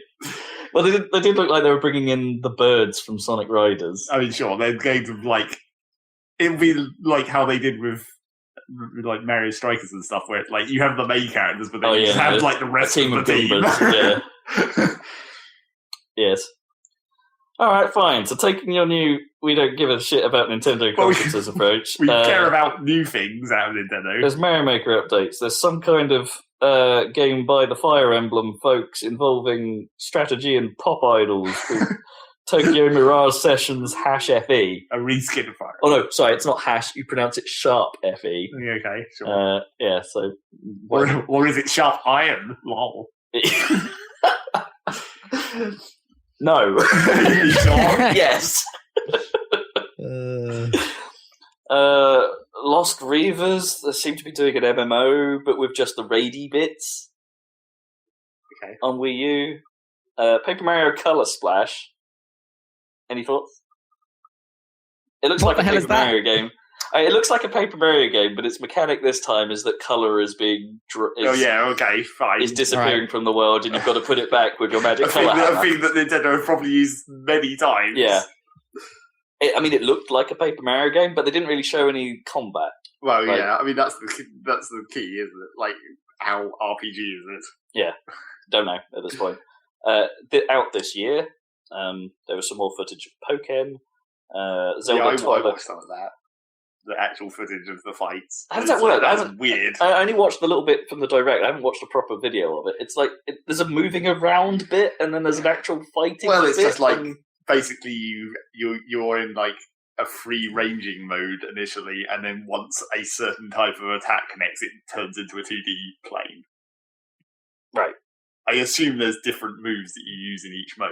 Maybe you have more area effect type stuff in the free ranging. Or can you use the running around phase to do statusy type stuff? Or potentially does... It wasn't in the video that I watched, but maybe if there's something in the stage where, like, if you lock the 2D plane into the right place, it actually changes the like shape of the stage, or like if there's objects or something. Yeah, that could be potentially. I don't know. Yeah, or is it just always going to be like I mean, the only video I saw was just like it's a flat circle. So it's a circle arena. Yeah. And a very small one, but apparently that's just that level is quite small. I mean, presumably, like how that game's work is like known and stuff because it's been in the arcades, hasn't it? At this point, well, it's been out in Japan for a while. Yeah, but also, it's basically a Tekken game at a certain point. Okay, it's a fighting game in the Tekken style. I mean, I'm kind of intrigued. Yeah, I gotta be honest. I want to see how that works. They picked bad Pokemon, of course, as inevitably was going to happen. Well, if they were going to pick a good Pokemon, it would just be all the one any from the first game, right? Like, well, to some extent, yes. And then Pseudo Wudo. If only. But it's just like, well, Are they going to have assist Pokemon? Yes, they do. They have assists. Sweet. Except they don't seem very important, and like, you don't seem to call them in that often, I guess. Should just be Pokemon versus Capcom. Yeah, exactly. Should be it doesn't matter versus Capcom. Who would vote? Whoop, whoop, whoop. Then they said some stuff about Zelda Twilight Princess HD. Right. I just want to say a very small thing about Twilight Princess, right? Because Twilight Princess gets a bad rap. And yes, it does. Apparently, yeah. And Jeff Gerson's I'm the only one that gave it a slightly bad rap in the first place, and now everyone agrees with me. And at the time, everyone hated me. I get his point, right? That Twilight Princess, to him, and maybe to others, would have seemed like the backwards step, right? It's like, after they were trying to do something different with Wind Waker. It's not really backwards, it's just not forward, is it? Yeah. No, it isn't forwards. To me, it's the perfection of what they were trying to go for with Ocarina, but perhaps due to hardware limitations, or something. You could see how Ocarina could have been a little nicer bit looking. better. Yeah, nicer looking and perhaps, more free. Yeah. And to me, Twilight Princess was that, right? It felt like, oh, you've got this right this time. There's nothing inherently different about it. And, the wolf stuff is a little bit whatever. But, to me, it just felt like this isn't an evolution per se, but it is refined. So, and to this date, still the only Zelda game I've ever finished. The only reason people were slightly shitty about Twilight Princess is just they didn't really know it at the time, but it was the Zelda fatigue was setting in. Because when Link Between Worlds on the 3DS came out, and it was like, oh shit, you don't have to do the dungeons in the same order, holy fuck. It's like, they didn't really know that that's what the problem with Zelda was, but it was just that they made essentially the same exact structure every time. Yeah, it had just been slightly hidden by Wind Waker having new visuals. And then yeah, I mean, you could be absolutely right, that it is just because it was the same again. But if you think about it, it's only the fourth. It was the fourth 3D Zelda, right? But it's only the second one to do the Zelda formula in its traditional sense. It's only the second 3D Zelda in a traditional style. Wow. Because Majora's Mask is a bit odd. Well, Majora's Mask was Wind exactly Waker the is same, more traditional. Technically. It is more traditional, but not quite. Yeah, I suppose. I wouldn't have said Majora's Mask was different enough. I mean, you were essentially still going to a series of dungeons in the order that you were able to do them due to the masks. Yeah. I would argue something like Skyward Sword was probably more traditional than Wind Waker, but I haven't really played much Skyward. I don't know. I just want to stand in its defense. No, I don't think anyone's saying it's a bad game. I mean, my it's problem just that one's my Zelda, right? Totally. Just, my problem is more with this HD remake. It's just that, it's not really the game's fault, but like the Wind Waker one had more potential to be HDified because it was so stylized. Yes. And this seems a bit lazy, to be honest. It doesn't look that much better. I mean, they've upped the quality of every texture in the game. And but Wind Waker HD looks pretty much all they've done. Better. Yes. Quite a lot better. I think what they've actually done that's a major failure in the Twilight Princess update is I didn't even perceive it as a hardware limitation at the time, But I thought that the Twilight world was meant to look kind of blurry and fuzzy around the edges. I thought that was an actual stylistical choice, not just a hardware limitation. No, and then once they HD'd it and got rid of the blur, I'm just like, this doesn't even look right. Right. They're supposed to be very gold bloomy. Yeah, it looked like everything was sort of fuzzy and glowy, and like I thought that was just how that looked in the Twilight zone. It sort of went into like HD as brown kind of territory at the time as well, didn't it? That a little bit, I suppose. Well, I mean, it didn't really apply the real. It didn't really apply the real filter, but it was goldeny coloured. But then it's just like once they sharpened everything up, it's like this looks weird because I thought that was the whole point of the Twilight. It looked kind of ethereal or whatever because of everything looking slightly fuzzy. No, that's true. Yeah, it does look like they have literally just, they've upped all the texture quality, yes, but and made it run at 1080 or. It just doesn't seem like they put the effort in that they did with Wind Waker. Well, I actually think they probably did exactly the same thing as they did with Wind Waker. It's just Wind Waker's art style is way more upscalable because it's kind of flat. Wind Waker's art style didn't have very many textures. Exactly. Yeah. When Wind Waker just works, right? Yeah, it could be rezzed to anything and still look good. I guess it just I don't know because they put quite a lot of effort into doing Ocarina for the 3DS or whatever. Well, that was Majora's Mask.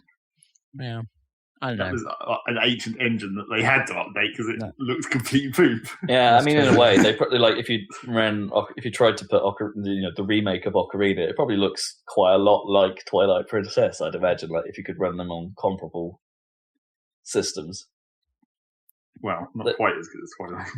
No, the remake. Well, yeah, but maybe the remake of Ocarina of the original Twilight is probably a closer comparison. Anyway, I just wanted. Yeah, fair enough. It's interesting. I agree with you though. It doesn't. Maybe its art style is a sign of its time. Child of its time. Sorry, like maybe that doesn't modernize as well. I don't know. Gorons. Right, let's skip through. Let's see what's actually interesting on here. You're still on the Nintendo Direct. It's amazing. Yeah, I'm skipping. There was a lot of stuff in it. Pocket Card Jockey caught my eye as a kind of what is this? Solitaire and horse racing combined. Oh, that's what Japan likes. Yep. Japan. And then there's some boring stuff. Then there's some Disney stuff. Bravely Second has a Catmancer. Well, they already had Kate Sips that were magical cats. I just really liked the name Catmancer. That's cool. It would only be a Catmancer, but you have to conjure cats. You can't just control cats. They have to come out of nowhere. Nothing, yeah. You have to open a box and have 1 million cats out. I really hope it does. Yeah, exactly. New Monster Hunter, new Dragon Quest remakes, blah blah blah. They showed some more Metroid Prime Federation Force, and they seem to go head on. Hey, we know this game doesn't seem to have struck the right chord with what we've shown so far, so let's talk a bit about it. And they went basically through its development life story. Where they were like, this wasn't a Metroid game, but it had a woman who was sort of the same shape as Samus like Star Fox Adventures. Actually, no. It started as they always wanted to do a co-op Metroid game for a mobile platform. Okay. And apparently they started this way back in 2009, but the original DS just didn't cut it. They were like, nope, we can't do this. And so it was shelved until 3DS became a thing. Specifically until new 3DS became a thing, because they didn't think the regular power of the 3DS was quite enough either.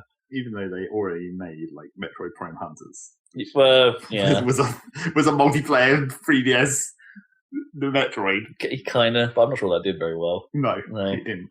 I mean, what they showed this time basically looked a little bit better than what they'd shown before, but it comes down to the fact, who wants a co-op Metroid Prime on a DS? Well, the DS maybe not, but a co-op Metroid game would be fine. Could be okay, yeah. Just work on the Wii U if you had 2 separate screens, Yeah, maybe. Not that ever seems to be a thing that they want to do on the Wii U. They always want two screens that do different things, not two screens that are the same thing but from different viewpoints. Yeah, I think they probably just looked at it and was all like, "What's the most likely place we could actually get enough people to actually want to play this?" And they thought the DS because more people have them. I don't know. I'm not sure I fully get it. And a new Kirby game is coming called Kirby Planet Robobot, where Kirby can pilot a mech. Okay, that's basically the game. That doesn't tell you enough about the actual Kirby, does it? It's a 2D Kirby game. It is traditional ass Kirby. Yeah, but is it though? Because the last 2 or 3 that they've made have not at all actually. It's nothing to do with yarn. It has nothing to do with clay. It is a Kirby game. Yes, but it's not necessarily to do with the visual style. It's to do with whether Kirby can fucking eat an enemy and turn into whatever the power is, which he could do in either of those last games. Then you're in luck. Okay. It is a Kirby-ass Kirby game. When are they going? Your mech can do that too. Is the other thing, and also apparently there's a cheat mode in the form of amiibos, where you can just tap amiibos and get their power. Yeah. When are they going to bring back including all of the Smash Brothers ones? Well, when are they going to bring back the N64 Kirby thing of actually being able to combine powers? Because Yeah, that was the cool one, right? That was the best. That was the best idea ever, and the most obvious idea ever for Kirby. Where it's like, you combine fire and this other thing, and you get another fucking power. That's great. Multiply your powers by at least 2. It encourages experimentation, right? Yeah. It's a great idea. Except they used it bad in this N64 one, where it was like, you can only break this rock if you have this specific power, so you better make sure that you know that rock is this and this level, and have been very specifically making sure you have that power at this point in this level. In fairness, I can't sort of expect that if they're going to do that with games like that. Yes, but it was a classic problem of you had to play the level at least once to be able to see what powers you needed, and then you had to play the level again to ensure that you had the right power at the right time, or sometimes play a completely different level in order to get those powers even. Yeah, not good. It's. Oh, I see what you mean. Yeah, right. Oh, yeah. Yeah, it's not like you're not told in advance what you need. That'd be. No, but a lot of secrets in games work like that, right? Yeah, but they're not secrets in that game. That's really the progression of the game to some extent. I mean, it was more. I guess you could say it was more like the dragon coins in Mario. I guess they're technically secrets. Dragon coins, the big coins. Oh, the dragon coins. They were dragon coins back when it was with Yoshi. They had Yoshi on them. Oh, what? Not Dino coins. Dino coins. Dino coins. Whatever they call them. Munchy Coopers. So yeah, I guess it's like that really. They're not necessarily essential, but if you want to really progress the game, you kind of have to get them. Yeah, all right. Yeah, I can see that. And you'll be glad to hear I'm done with news. Okay. Well, I heard some news. What news is this? That everyone in music is dying. What? Okay. Well, that is pretty much news, isn't it? Like, everyone in music is dying this year. Are they? What do you mean? All these old people. Well, the 5th Beatles dead. Oh, I see. George Martin. Emerson from Emerson, Lake and Palmer or something is dead as well now. Yeah, that's true. Everyone's dying. All these old people. Well, being 70 years old. I heard another beloved somewhat thing might have died. Lionhead has shut down. Yeah. Oh, yes. No, I did hear this. I totally forgot about it. I didn't write it down. This is number 1 headline on Reddit for the past month. So I was waiting for you to get to it. But yeah. Not just that they shut it down, but like they cancelled the game and then shut the studio down. Yeah, they cancelled Fable Legends and shut down the studio completely. Yeah. I'm not saying I was interested in Fable Legends. No.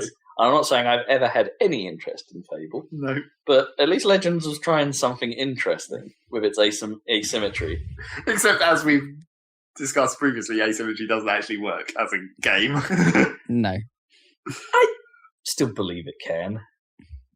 Only in the Wii U's case, where you have an actual asymmetrical controller, but they have to be able to. Sure. Yeah, maybe asymmetry and local multiplayer is still the thing. Yeah. But or GBAs. Get the GBAs out. And games that are more complicated, maybe. Fable Legends didn't seem like it was going to be very complicated. Well, we don't. Because basically, we don't know. We never really saw enough of it. Because I'm pretty sure we probably said it at the time, but like Fable Legends, basically, it's like it sounds like it would be hard. Well, it's just like, why does Dungeons and Dragons not just make a game where you have one person be the DM? Like literally, with the Wii U gamepad, you can have a fucking separate screen to do DM shit on. You could do that with any roguelike, right? Like any roguelike game, they could have someone making decisions to screw up the game, right? Like, well, so on. To make it better or worse. So it's like, slightly, but I mean, people have tried that in various ways, I guess. Not necessarily as asymmetric as you could make it with the Wii U, but I mean, even IDARB is basically that to some extent. No, it's just the asymmetric part is everyone else in the entire world. well, okay, can come and fuck you out. Yeah, but and there's no real goal for the asymmetry. No. Yeah, that's not the same. You entered the lang zone. Best hash bomb. Yeah, I don't know. Yep. I mean, it sucks because original, no one wants to see a studio close, blah blah blah blah, and of course, original Lionhead under Molyneux, as we talked before, behind the best Molyneux game or one of the most interesting Molyneux games in the form of Black and White. Exactly. No, Black and White 3. Not that it was coming, but I don't know. Maybe someone will get a hold of that license or something. Microsoft had it, so who knows? Microsoft own it. Yeah, they could do something with it if they wanted to. But as always, by this point, how many of those people were even still there? Yeah, that's true. Like Molyneux left, I bet quite a lot of the other ones left, even at that point. But then anyone who actually liked the Fable games, sucks to be you. But I'm sure Microsoft will find a home for Fable. Right? Just maybe not Legends. Maybe Legends just wasn't turning out the way they wanted. I hope they don't. I can't be bothered with Fable. Do something else. I never liked it. Make your own thing. Yeah. Fable's fine, I'm sure. Fable 2 is quite good. For people who like Fable, there's probably quite a few games that are quite similar, really. Yeah. I would have said it was an incredibly niche, like. No, it wasn't like really an innovative. Considering the first Fable from like Peter Molyneux, it wasn't really that like different. I wouldn't say. I guess number 2 had a dog in it. I think that was just to keep Peter Molyneux happy, so that he could talk about the dog in interviews, and then they could actually make a standard RPG, action RPG. I mean, what would you recommend as an alternative? Though I'm struggling to think of something that's exact. That's. I guess the RPG with some amount of NPC interaction. Obviously, the tone is way different. Like Skyrim. The Witcher is closer, isn't it? If you think about it, more complicated, I guess, but it's not Skyrim. Yeah, sure. No, I the reason I stumbled away from like Skyrim and Witcher and those sort of because they're considerably. I would put those as considerably more hardcore than more complicated. Sure. I think The Witcher's probably Kingdoms about right. of Amalur. Yeah. That game barely came out. Sorry, I didn't catch any of that. I'm talking over. What? Who said what? I was thinking of Kingdoms of Amalur, even though that game barely came out. That's a similar sort of thing. Yeah. No, you're right. That would probably be pretty close. Maybe Dragon Age Inquisition or something. I don't know. I guess that's a bit more RPG-y. Yeah. Maybe. Yeah. There's something about their level of, I don't know, I guess whimsy. Yeah, that's true. Was their unique selling point, I guess. Yeah, that is true. Maybe, but I don't know. That I found Fable's whimsiness quite irritating. I'm not that I'm against whimsy, but its particular form of it was like, especially with those terrible accents and like it came across as. Well, yeah, that's what I mean. Yeah, it came across as this is what we think Britishness is like, right? Right? Which was so weird. It's made by a British team. Yeah, I know. I mean, it's like they took we've got this notion we quite like to sail the ocean thing and just like expanded it to a whole fucking game. This is all of what Britain is. Oh, gladly. And tree puzzles. Yeah, and tree puzzles. Oh, goddamn tree puzzle. Right, enough news. Goddamn. Goodbye, Lionhead. Goodbye, Nintendo Direct. So now, hello, what you've been playing? I will never cover one of these ever again. You'll have to get Nintendo news elsewhere, bitches. Now, as we mentioned last time, can you still see the Lionhead officers? Oh, yeah. Or can he just see the building? No, now he can see another wing of Capital One Finance. I bet it'll be a credit card company. Or some other stupid services. Stupid services. I can supply you with all the stupid you need. I think you probably can. What have you been playing? Yep, games. Rob, do you want to go first, or I kind of want to hear about what I've seen Zach playing on Steam because Stardew Valley, yeah. Fucking 3 things I've been playing on Steam that need talking about. One of them less so. Go on then. So, before these other 2 things came and I was still playing City Skylines, I finally got all the achievements that you can theoretically get with the base game, which then means I was like, okay, now it's time for mods, because mods disable achievements. So I was like, okay, now I've got the achievements out of the way, mod time. So I fucked around with mods, and it's bloody amazing how much difference just fucking with the lane assignments and the junctions can do to your traffic. I mean, I sort of expected it to be the case. But I loaded up a couple of my old cities with the mods enabled. I was like, okay, where's the traffic fucked in this city? And then I went in there and then I fiddled around and it was like, holy shit, this makes it so much better. It's really difficult and complicated to do all this stuff. Basically, you click on a junction to highlight that junction. And every individual incoming lane has like a dot on it. And then if you click on those dots, it shows the outgoing lanes, and then you can draw a line between each of the lanes that you want that lane to be able to go to, basically. So for each incoming lane, you can say, this incoming lane can go to this outgoing lane and this outgoing lane, but not this one or this one. And then you can do that for each individual lane on every direction that you can come into that junction. And it gets quite messy, because it's just like, here's a tangle of lines that are all coming into every direction. But, it works. You can be like, this lane can only turn left. You're defining all possibilities, I suppose. And it also you can also use it to sort of fix another problem, where the way the AI changes lanes, where they'll only do it, very close to the junction that they're about to... Oh, right. Can you do lane assignments on a straight or something? I think it's just the way that... You don't realise until you see it in this mod, but I think the way the game works is sometimes on long, straight bits of road or on curves, it creates a non-junction at some point along it. It's just a certain length of road. There's just a junction that links those 2 bits of road, but it's straight. It's straight, okay, yeah. So if you go if you click on that and highlight that junction, you can basically assign each of the lanes to go straight across, and then that forces people not to use that point of the road to change lane like they normally would. So you can basically make people have to commit to their lane a lot further away from a junction by going back. Or a lot later. Yeah. And then also, due to that, if you've assigned lanes at one junction, and you've assigned lanes at the next junction, that means people at the first junction have to commit to whatever lane they're also going to use at the second junction, because there's no opportunity for them to change between there. I see, yeah. So you're effectively propagating the thing further back up your system, and it makes it even better. So if you want to turn left, you fucking have to be in this lane. Don't be in any of the other lanes. Basically, this experiment is proving that if people picked the right lanes on their roads, London would be navigable. Maybe. There were still some problems.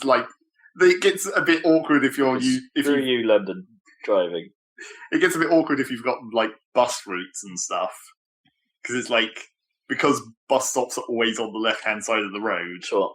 Buses always have to go to the left-hand lane, and then if there's a junction immediately after a bus stop and the bus is in the left-hand lane, it has to be able to go to where the next bus stop is, or otherwise it has to take a ridiculous detour in order to get to a lane where it can turn the right direction. You need to be able to set bus-only traffic lights. Well, you can set bus-only lanes, and you can... One of the other mods I had introduces a bunch of new types of road, and one of them has bus lanes, so you can actually have separated bus lanes. But then of course, there's another mod which I didn't install that actually lets you fuck with traffic lights, where you can set specific timings. Oh wow! So you can have your traffic lights cascade or whatever in the right order. But I didn't install that one but once I'd finished fucking around with my lane assignments, I was like, well, now obviously I need a traffic light assignments because the way the game handles traffic lights by default is dumb. Once you've solved the lane problem, you look at the traffic lights and it's like, that's dumb. Basically, when you're at a crossroads, I don't know even why it does this, but when you're at a crossroads and you've assigned the lanes, I think it's because it's non-default lane assignment or something. But like the two roads opposite each other go green at the same time. Sure. So that seems normal. Well, no, because then people trying to turn across, they're trying to turn across each other's lane. Yeah. Which is semi-normal. I mean, there are junctions that do that in real life with traffic lights, except normally they have a turn traffic light. If you're lucky. Like on the Bradford Road or whatever, where there's that, get in the middle lane and then you wait for that specific traffic light to go green.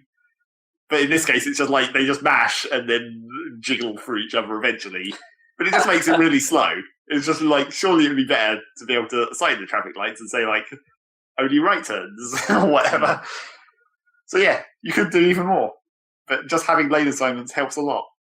It also makes the game run slower, so, Right. Because it's having to do all this extra logic, extra calculations. It's a nice little tool to mess around with. Mess with all those junctions. Try to make sure you don't accidentally screw it up and make it so people can't go somewhere. Because as we talked about at the time when we were first discussing it, it's like, it's well easy to fuck it up if you do it wrong. It's like, oh, now no one can drive down this road, whoops. Or what would actually just happen in real life? Everyone would crash. Probably. So I did that. Lots of horn action. Honk. Honk. Honk. Prophecy. Honk, honk, give gas. you that, gas brake honk. Gas. So there's that. That was City Skylines. Then the second thing that I've been playing, which is still not the thing that Dan was interested in. Someone. Is that the name of the game? A certain someone. That could be a good name for a game, actually. Someone. That probably already exists. Probably on Xbox Indie. Yeah. Wanted to play Creadew. What? Which is so like some letters missing from that. Well, yes, because it's basically short for creation, isn't it? Obviously. Yeah. Or creative, possibly. Yeah. Basically, it's an early access game, and it feels like it. I've been playing some early access games lately that don't feel like it, but this one does. Okay. You can tell it's not done. But it's basically 90% Terraria and 10% unfinished. Okay. So yeah, it's essentially a Terraria clone. What's different about it is that your character levels up. So it's not quite so much tied to just equipment like Terraria is. You actually have stats and stuff, and you can choose what to level up. Right. So you can spec yourself in certain ways. And the construction is a little bit more free form. Like, it's still, when you're building structures, it's still on a tile-based system like Terraria. But, like, furniture isn't locked to the grid, so you can just place it freely within rooms. So you can be a bit more jam everything in there if you want. You're not quite so limited by exact squares. And then the other thing it has to do with the, like, leveling up your character is doing things in the game levels up skill trees. So, like, there's a skill tree for exploring, there's a skill tree for crafting, there's a skill tree for modding melee and magic. So, you know, you do those things and you get skill points in those trees, and then you can unlock skills on those trees. The trouble with that system is that, like, it's just not balanced well or at all, or I don't know. I was trying to think of ways they could fix it. The thing is, like, you gain these skill points and you level up in a skill in one of these skill trees. Mm-hmm. But when you level up in these skill trees, it unlocks some more skills that you can unlock.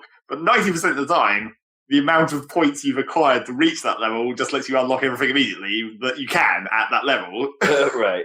It's like, it's not balanced to make it a choice. It's just like, oh, I've got to this level, so why even do I have these skill points to spend when I can just get more? There's very rarely that, like, the number of points you have is not enough to just unlock everything immediately as soon as you can. So, I don't know. It's fine, I guess. It's buggy, is the main problem. Right. The sound engine is fucked. Like, sometimes it just stops working. Oh, good. Well, sometimes just the sound effects stop working. The music keeps playing, just the sound effects, and then like occasionally sound effects will come back for a few seconds, and then they'll be coming again. It's like, what the fuck? And also, we had problems with like the server update for like blocks wasn't working very well initially. So it's online, but normally. Well, it's peer-to-peer or whatever, right. hosted, but like. Block updates weren't working, so it's like one person would mine them and then the other person wouldn't see them disappearing, which is a problem. Yeah, it's pretty crucial. Yeah, so we fucked around with it and tried to make. Has it got anything has it got a thing? Has it got a thing to make it stand out? Well, the trouble is, I feel like we maybe still haven't got to the thing that makes it different because so far it's like it's mostly been like Terraria, except because of the way you level up, it's a lot more limited in like. Where you can go, like as soon as you start traveling sideways across the world out from your base, the enemies get so high level that you can't go much further. But I think one of the things that might be different is that I think there's meant to be some elements of tower defense at some point, and I don't think we've hit that yet. All right, they come for you. Yeah, you could because monsters have spawners and you can destroy them, and the spawners occasionally. Spawn, I guess. Okay. Around the world, so you can harvest monsters, I guess, to some extent. So I think there might be, some elements of tower defense at some point, and then there's also crystals that you can teleport between for fast travel. So partially, your expansion into the world is also assisted by those crystals. So you don't always have to travel the entire. Back to where you were. If you find one of these crystals, you can set up a forward base or whatever, I guess. So skills, tower defense, and fast travel are the only hooks it has over Terraria? Yeah, it seems like it. The combat is really quite clunky. And also another thing that might be not finished, it's it doesn't feel very good because there's not really any hit noises for either you or the enemy. Right, yeah. And there's not really any knockback or anything. It's really very early then. Yeah, it seems like it. We'll see. Well, we hope. Yeah, exactly. We'll see how it goes. And then the last thing I've been playing, which Dan was interested in apparently, Stardew Valley. Everyone was interested in apparently. Is more. Yeah, what's going on with this? I know nothing. I know absolutely nothing about this. It's basically Harvest Moon. Harvest Moon, yeah. Right. On PC, so if you've always wanted to play Harvest Moon, but you don't have a SNES. I guess they probably did some handheld ones at some point. Hey, I had a Harvest Moon game on the Wii. Yes, technically. I didn't take it. No. Well, I only tried to play Harvest Moon one time. I tried to play the GBA one, and I bounced right off that. Although I think that might, the GBA might not have been the ideal I don't know. system. RPGs on a handheld, right? You used to do that all the time. Yeah, but Harvest Moon isn't exactly an RPG, really. Not quite, yeah. So, how are you finding it? Isn't it just one guy made it or whatever? Well, yeah, apparently. But, I'm not necessarily that surprised about one guy making it. One guy has made some more ridiculous games than that. Yeah, certainly. That's for sure. But yeah, so it's always worth noting every now and then, I guess. If it's good. I mean, it does seem to have a fairly ridiculous amount of content, although it's kind of hard to tell because it's I can't get a feel for how much there is there. Because the stuff will just randomly start happening, but it's not you go to a place and there's a cutscene and it's oh, look at this thing, and then you can't do anything with it yet. Right, yeah. There's a cutscene where there's these kids and they're looking into a sewer grate and there's something moving down there and they want to go inside and investigate, but they can't because it's locked. And then it's well, this guy has the key.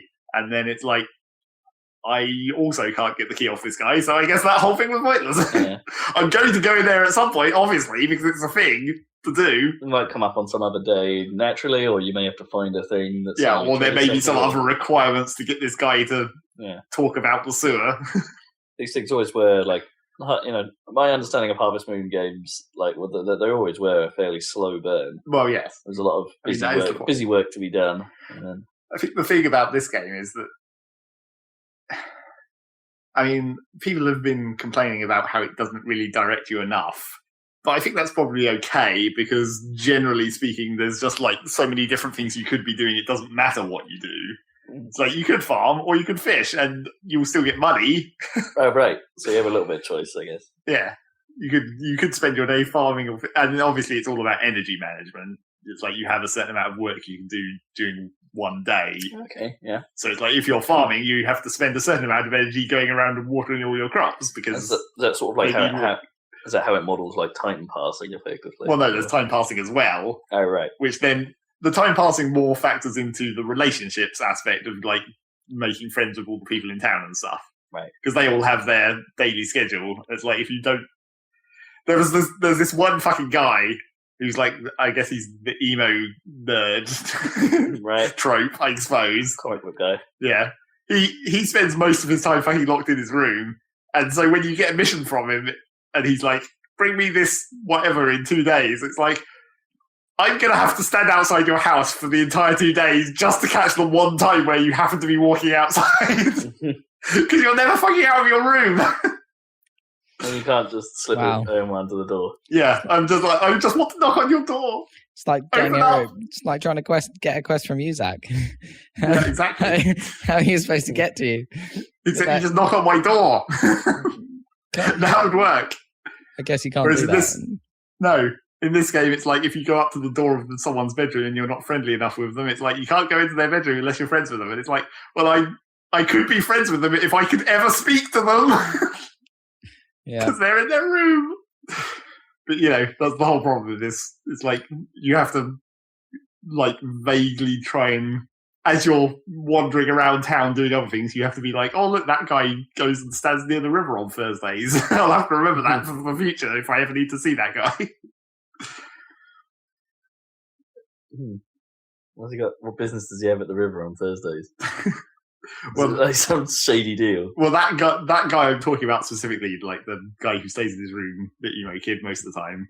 On weekends, he tends to go to the other kid's house down the other end of town, and they spend a few hours standing outside smoking and playing Game Boy. Do they not go to school? Not at that age. The smaller kids go to a sort of school, except it's not a school because there's no school. Tutoring, right. Or whatever you call it.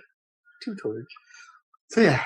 You're going around managing basically you have the farming part of the game that uses your energy, and then the social part of the game is for when you've run out of energy and you just to fill up the rest of the time of the day. Except not really, because you have to do the socializing bit in the middle of the day. Farming at the start, farming at the end, socializing in the middle. Okay. How long is a day then?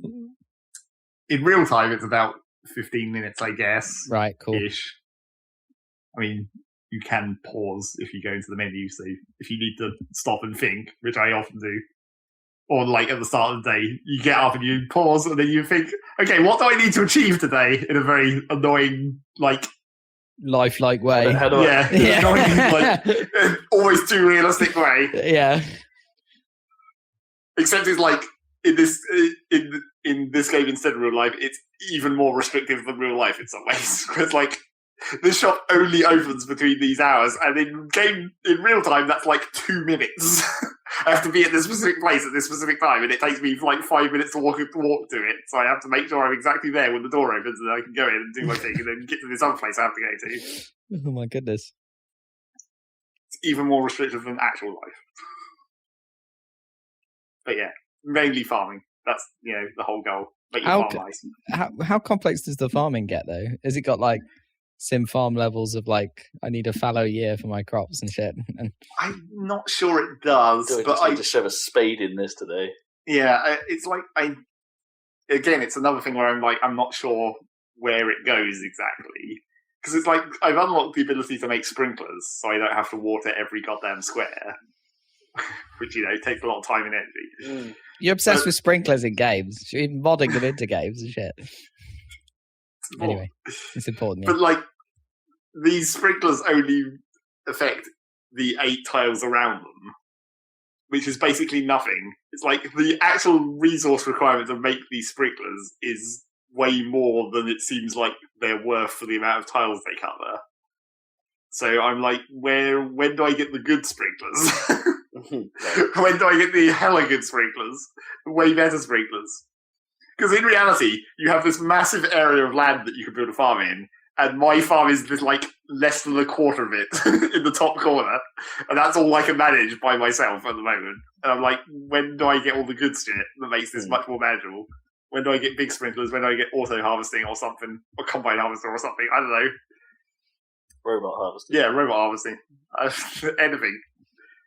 Because it's like, that's why it seems weird, because you have all this land and I'm not using any of it, and I'm like, so when am I going to use it?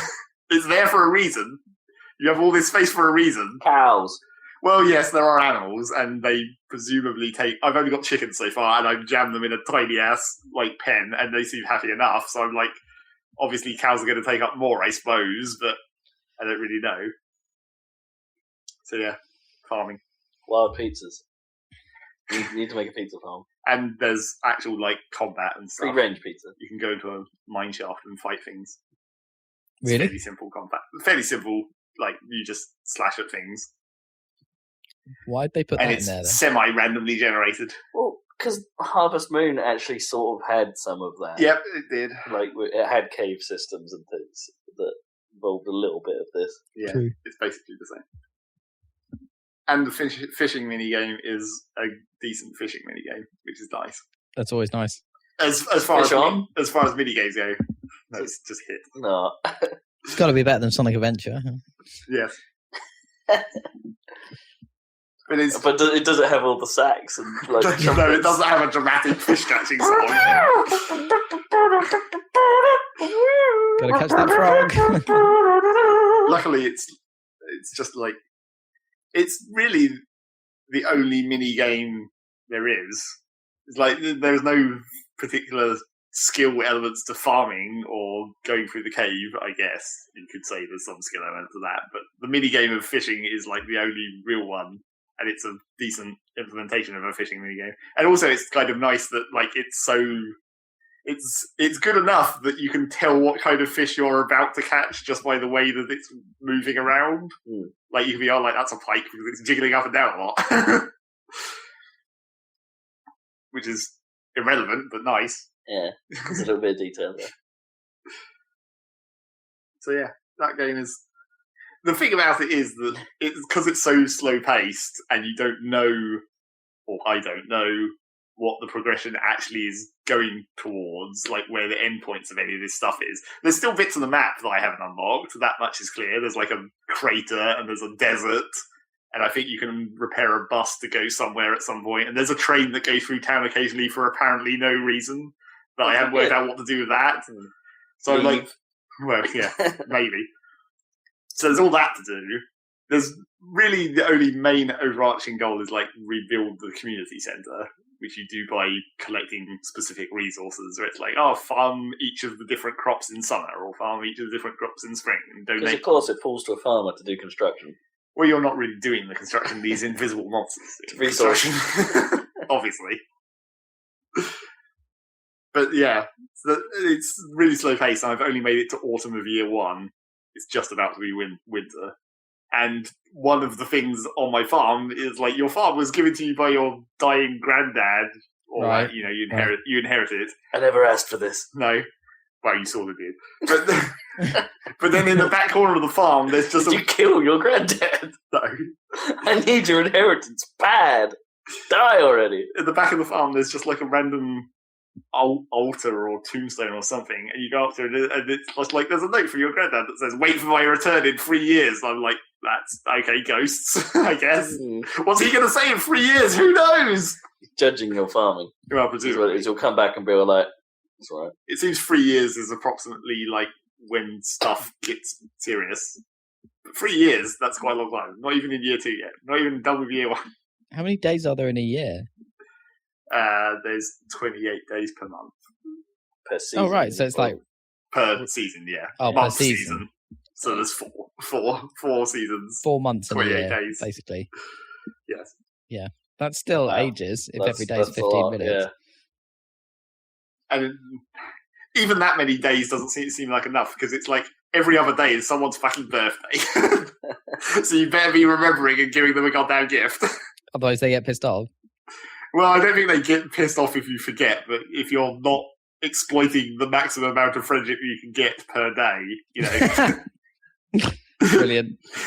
It's a game about efficiency, even in relationships. Fair enough. Friendship Exploiter 2016. And of course, you have to choose one of these single people that you're obviously going to marry at some point. You better hit on them as much as possible, obviously. Do you get like the fishing minigame appear when you're doing this and it just goes, hit?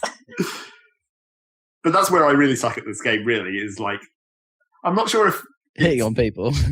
Well, I'm not sure if... That's where I was going with that. I'm not sure if it's just not deliberately not giving you much information or whether I should be trying to, like, look... If I go into someone's house and I look at the things in their house, sometimes it gives you clues. Like, oh, look, clearly the two girls who live in this house love cupcakes because there's fucking cupcakes all over the place. Or you just look at the fridge and it's like, oh, there's shit ton of cupcakes. So it's like, maybe I should give these people cupcakes. Sometimes it's... I think they've got quite a few already. You think they might be disappointed in the fact that they just get more cupcakes? Yeah. What are we going to do with all these bloody cupcakes? But, I mean, there have been a couple of times where you get the tiniest amount of information and then you just have to latch onto it. Like, the mayor said he likes blueberries. So I'm just like, every time I can give you a blueberry, have a fucking blueberry. I've kept this massive reserve of blueberries so I can just get friends with the mayor just by giving him a blueberry every time I see him. Is it working? Hey, blueberry. It's working, yes. And then, like, the only other case of that I've seen is, like, this is one girl who likes gemstones and cauliflower cheese. And, well, I can... Together? No, not together. I can manage gemstones, but I don't have a kitchen in my house yet, so I can't make cauliflower cheese. Man, I really fucking loved the sapphire in that mac and cheese or cauliflower cheese. Yep. I mean, it really added a bit of colour. Yep. I thought it was blue cheese at first, and it turned my nose right up. But no, when I bit into it and thought, ooh, expensive. That really did it for me. Yep. It's like that's the kind of thing that. And I thought dental practice, dental plan. That's the sort of thing where I'm just like, you get such small amounts of information, you just latch onto you basically just like have one or two people that you know enough about to even attempt to become friends with. But that's probably okay because you probably don't have enough time to manage more than that at once. So you may as well focus on like just a couple of people. Wow, it's like real life. Yeah. Scary. I'm sorry, I'm booked in with Sarah today. I can't deal with you, needy Jim. Although in terms of birthday presents, I've discovered that almost all the dudes like jam, and almost all the women just like flowers well enough if you give them on their birthday. Well, that's probably true. I wouldn't mind jam. Most Most girls like flowers on their birthday. I'm making like hot pepper jam. It's not really a jam at that point, I guess. It's just classed as a jam. You get like chili jams. Yeah, I suppose. Hot pepper jam. That's my choice. Oh, yeah. That was my other bit of bitching I didn't get around to doing. What's that? I've pretty much proven I can't eat chili anymore. Okay. Bad stuff happens. Yeah, we don't need to even talk about it. Because I think we can all imagine. I know, but it's just like, I quite like chili. But you don't, apparently. But the rest of me doesn't. Your physical form does not like it. Yeah, hot food is out. No hot curries. So when are you going to stop putting that hot sauce on everything then? Well, you have. Okay, good. Yeah. There's a lot of it left, which kind of sucks. Maybe I just OD'd on hot sauce. Yeah. You got an inverse tolerance. Yeah. You had a tolerance and then you wore it away. I wore it away with Goose Brand Shiriraka hot sauce. So that's more or less what I played. Oh, and Rocket League, obviously. Oh, of course. We've been continuing to play that. I'm feeling more confident about... I think we're getting better. I'm feeling more confident about the fact that I'm about to rank up to Master. Hey.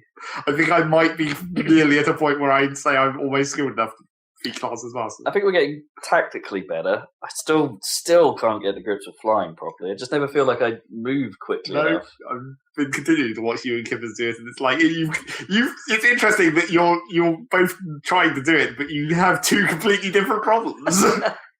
You just don't get virtually any speed. You just hang in the air. Yeah, I don't know. And Kivers just goes under everything because he gets forward momentum but not upwards momentum. Oh yeah, I have that too. If I'm going for something like midfield or whatever. Well, no, but Kivers doesn't try to control it as well. Oh yeah, he sets a direction and goes. Yeah, he doesn't stop and then try and jump at a thing. He uses it as a continuation of his jump arc. Yeah. Which is sometimes effective. I just don't know how to get that. I'm trying to save a high or hit a shot that's going way over my head or whatever. I just don't see if I get enough power to go high. I don't get it. Well, it never seems quick enough. Well, it's like I think it's still a case with both of you. Is like it's still you're not predicting stuff early enough still. Well, it's because everyone always intercepts it whenever I try it. But that's because you haven't predicted it early enough. But that has taught me to wait, and just sort of go, right, they're going to knock that, therefore I'll get in position to get some cases on the bounce. That's when you're in their half of the field and you're basically waiting for them to do a clearance, that's fine. Because that's that's the tactic. Yeah. You wait for them to all commit to doing a clearance, then you recenter it and just tap it in when no one's there. Yeah. But, to some extent, you have to commit to flying ridiculously early, which is why sometimes it goes horribly wrong. You have to be charging from miles across the pitch because like I do sometimes. Yeah, that's my problem. Whenever I do that, it goes wrong. Well, so it's taught me not to do it. It's like that's because you're not getting the aim necessarily as much as the timing. If you could guarantee... It's always vertical. It's always vertical. Horizontal's not the problem. It's always a vertical problem. If you could guarantee you were going to hit the ball, then it would only be a timing problem, but you're still in the range of having to deal with both. The aim and the timing. Yep. Not quite sure. But that's the thing. I don't know what I'm doing wrong. Exactly. By the time I've actually managed to line up the horizontal... I've swung round and I'm going and I'm facing in the right direction and I immediately jump at that point and then immediately fire the boost. That is always too slow. And it's I do not know how to do that faster. Yeah. I just don't. I'm watching other people and they just always happen to just be in the spot where the ball is before I've even hit the ball. And it's why did it go straight at that guy? Kind of thing. It's they have magic before I've hit the ball prediction, and it's I don't understand. Well, that's what I do nowadays, isn't it? When you're doing blocking, you're jumping at where the ball's going to be because you know that someone's about to hit it. To an extent, but not over the range of half the pitch or something. There's way too many angles, but it always seems to go right at them, and it's God damn it, I'm not trying to hit it that way. How are they there already? And also, I think the other problem we have still, all of us, is we're still not good enough at making clearances go far, not into the middle of the pitch. Yeah. Anywhere except the middle of the pitch. Yeah, something always happens with that. I'm not quite sure how that keeps happening exactly. Well, and that's not always true, because most of the time we're just trying to get stuck in there because someone's even missed the ball, which doesn't help. Yeah. Someone. Any of us. And then, we're charging him because we don't communicate enough to say, my big problem is, I don't know if you're coming for it, so I'm just going to get in the way of it. Well, a lot of the trouble with that is that there's just, the lag is going to make that impossible. By the time you've said you're coming for it, you've already had to commit to coming for it, and the other person has already had to commit to doing whatever they're doing. It's not true at all times. When it gets towards halfway, maybe, but when you're in the corners, that's probably too short a range. Even then, I think there's enough to pull off. If you say it the moment you start, that'll be fine. Yeah, but anyway. Getting shit out of the corners seems to be one of our problems as well. We spend a lot of time jiggling around in the corner. It's because someone missed. What tends to happen is Kips will miss it. Not intentionally. No. And it doesn't happen all the time, but I'm just using it as an example. Yeah. Kips will miss it, and then he'll turn around and try and hit it again, rather than perhaps driving away and coming in again. Yeah. And then when once that's happened, he's probably nudged it, so I've missed it. Yeah. And then it's a chain of tiny hits. Yeah. So that's the problem. No good solid connection. It's just a lot of jiggling it around. But I don't know if... Because I'm sure you've noticed that what I tend to do even when I'm coming back to defend, is I just do an insane loop, like to the opposite side of the pitch and pick up the big boost. I see you do that. That does screw us up as much as it helps. Though, like often, like the times, where were you? And so I was getting boosted. It's like, well, no, I'm not. Yeah. I'm very rarely getting boosted. It goes in the fucking goal. That happens like 1 in 100 times. Reasonable. Admittedly, the last couple of times we've played, it's been better, but there has been a little history of that. But it's just like if I'm looking at you two in the corner and you're just like tapping it around. I'm like, okay, I've got enough time to do a big loop, and then I'll come in fast. I don't know if it's in the corner. It's like, yeah, you either come in doing a loop. I don't know. That sounds wrong to me. I mean, it's just because when I'm doing that, it's because I'm coming back from miles up the pitch anyway, and I'm just trying to maintain speed as much as possible whilst also vaguely giving back. It's like it's a timing element where it's like, how long do I think I have until I actually have to get involved with this? Is it enough time to loop to the boost? Actually, thinking about it, I think I'm getting it the wrong way around. I think it's not your defensive way of doing that that's the problem. You tend to do that also when an offense comes up. Like, it's like, oh, there's an opening. Oh, no, Zach's halfway down the pitch boosting. Like, damn it. Well, I think we did worse with that the last time we played because I didn't seem to be going out that much, which is weird. I don't know if that was just like... Oh, no, I was in goal most of last night. Well, it seemed like it. I don't... Like, I guess we must have just been half and half, but I didn't feel like I was making as much ridiculous pushes as I usually do. Yeah, we didn't have your break specialism. Yeah. That didn't seem to happen. Don't know why. Yeah. And I'm not sure. Yeah, I don't think when the straight shots came up, I don't think you were behind them, if you know what I mean. Like when the opportunity to hit that sort of shot came up. Well, yeah, I mean, I got a couple of them, I suppose. Yeah. Break specialist. Anyway, Rocket League. Yeah. Still great. Even I came around to your thinking that the Batman boost was quite annoying. Yeah, it really is. Now the Batmobile is in the game, like the new Batmobile from Batman and Superman. Yep. It's the boost noise that makes like whoop, whoop. It's like it's just doing it all the time. And it's extremely annoying when you're playing with an entire team. Yeah, a team that's all Batmobiles and they're all going whoop, whoop. That was funny because I was playing when that update happened. And it said, like version mismatch. So I went out, installed the update, and went back in. And then there was just like every game, I'm the only person who doesn't have the Batmobile on both teams. Oh man, that's pretty bad. So that was hilarious. All Batmobiles, all the time. And we're running hell along. Of course we are. Does anyone else have shit to talk about? Oh yeah, I got. Yep, you do. Rob's entire section, yeah. Yeah, let me try and I'll rattle through it quickly. I did go back to Hand of Fate in the end, having saying I didn't think I was going to, but I fancied something on the Xbox, and instead of playing Halo, which I probably could play now, like February's probably over. Yeah. Right? I mean, we're like 13th of March, February's probably over. Probably. Seems like it. So I could probably try and re-rank again on that. But I ended up playing Hand of Fate some more, and I don't think my opinion has particularly changed, in that I get drawn in by the card work and the game that's there on that side, and then get endlessly frustrated by the combat section. Yeah. Just being so mismatched. And just, I don't know, you saw me play it a bit earlier, and that's the hardest it's been. Like, where it's just like, you're surrounded by people, and there seems to be way too many, like, certain enemy combinations, or too many of them. Things happen that you just can't deal with all at once. It's like, an enemy will get the red indicator on their head. That means they're going to attack and you can't counter this, so get out of the way. At the same time as a green counter icon will come up from someone, or worse, the green counter will come up and the red attack will come in and hit you whilst you're countering. And it's like, I just can't deal with all this stuff happening at once. Like, there's times where there's just like multiple projectiles coming at you. You'll get people with like blunderbusses at one point in the game, which obviously you can't reflect with your shield. All right. Whilst you're being shot at by people with like the lizard men fire fireballs, or like the rat men will throw several daggers at you at once. And if any of that happens whilst you're countering, and you might not have the time to make a decision between whether you're countering or running away.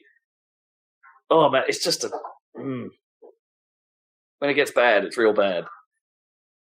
And like the harder versions of the trap stages are just dumb. Like they're glitchy and odd. And well, it really seems like the camera's the main problem. Yeah, the camera is terrible during those. And you just don't have enough finesse in your movement to do some of it. Like, you can see it's like, I should really feather my way through this line of traps. It's like, nope, it's just easy to barrel roll over them and hope for the best. Yeah. Roll invincibility is always useful. Mostly, there's like that in itself has become a problem with some of the larger enemy types. You can roll and push them with your roll. You don't roll past them; you'll just push them. So if you go into a red attack and you're trying to get out of the way of it, and you're like, you do your roll to get out of the way or get past them because they're going to do some sort of widespread attack in front of them. You could just roll into their face and push them back, and then take all of the attack in your face. It's like, ugh. I really wish that game was just a little bit better because the card stuff it got its hooks in me, damn it. I spent 2 hours today just trying to get one of the last levels down. The 12th of 13, as it turns out.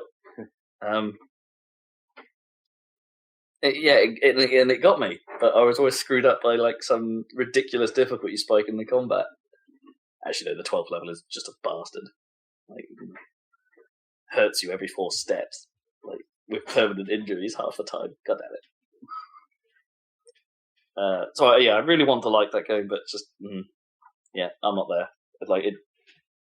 I sort of like it. And then the other 2 things I suppose are worth mentioning are DS stuff. Oh yeah, of course. Now that you have one. Yeah. So I've been playing New Super Mario Bros. 2. Because you don't need to play any of the other ones, because it's the same. It is kind of the same. It is a new Super Mario Bros. Game. It fits the mold completely. And that's not necessarily a bad thing, right? It plays... It's not a bad thing when you've only got one of them. Well, I've got the Wii one. I've got the Wii U one, right? And it's one of those games. It plays like a Mario game, and it plays well. The levels, do that thing where they try not to repeat ideas. Although even coming off the back of the Wii U one, a bit of the problem is so some of the ideas you had in the Wii U one, you're using in one stage on the 3DS one. Sure. So there's a little bit of I remember this. Let's do that there. But it's a little different because it's got different. It's got the raccoon tail in this one, which I don't think Wii U version had. The Wii U one had the squirrel suit, right? Yeah, essentially the same thing. Really. It's sort of the same. Yeah, just slightly less of the flying mechanics, I think. Yeah, all the flying mechanics work slightly different. Yeah, and obviously it doesn't make the best use of the 3D. The 3D is utterly pointless, but it looks good. The quality of 3D is good. But yeah, it's a good Mario game. I'm sort of enjoying it. I'm not quite sure I get why it's got that million coin focus. No. Why does it want me to collect 1 million coins? I've got 10,000 so far. Apparently it's pointless as well. So. Well, yeah, I don't really get what that's about. There's plenty of ways on the levels of finding bits where it's just no, you're gonna get a ton of coins if you do this. Yeah. So my life count has already gone crazy high, and I think it caps out at 999. That was one of the reasons why that whole thing was super dumb, because they made the thing about getting 1 million coins. It's just so you still have this dumb life system where you still get 1 every 100. Why would you do that? Yeah, just take the life system out at that point if you're going to make people get an exceptionally large amount of coins. You never really get bored of do. They could have just had that noise for every 100 coins you get, but not even your life. Just give you something else. Yeah, just not have lives, right? Lives are totally pointless in Mario now. The act of dying isn't, but the act of lives are. Yep, exactly. Yeah, it's good. I'm enjoying it. I would say it's perhaps it did come before, so it's not the Wii U version, so it's not quite as it does the world map thing where you're in a grid basically, and you're just moving around the grid, but each world is just basically a straight line. Which I think is similar to how the first one handled it. Right, yeah. Whereas the Wii U version expanded that out to a sort of more Super Mario World style world map. Yeah. Where you could, worlds were interconnected and you could move through them all, and, secrets could do stuff on the map and things like that a little bit more ingeniously. But it's still good. I'm still enjoying it. We'll continue to play through that. And I've also unexpectedly, this will be my last thing, played way more than I probably should have of Pokemon Picross. Well, while it's free.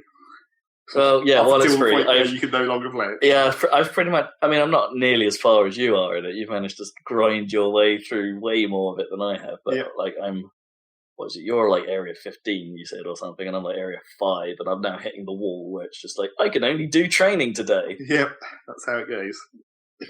Because and gain myself like 7 bits of currency, and I need like 80 or 90 to progress. Yep. So maybe in like 10 days' time, I could actually play some more of it. I've done all the missions I can do as well. I've gone through all the stages I've got and done them done them with the Pokemon I need assigned, done them with and the problem is like the ones I've got left to do are ones like I actually just can't mate. Like assign 2 fairy Pokemon, so I only have 1. Can't do that.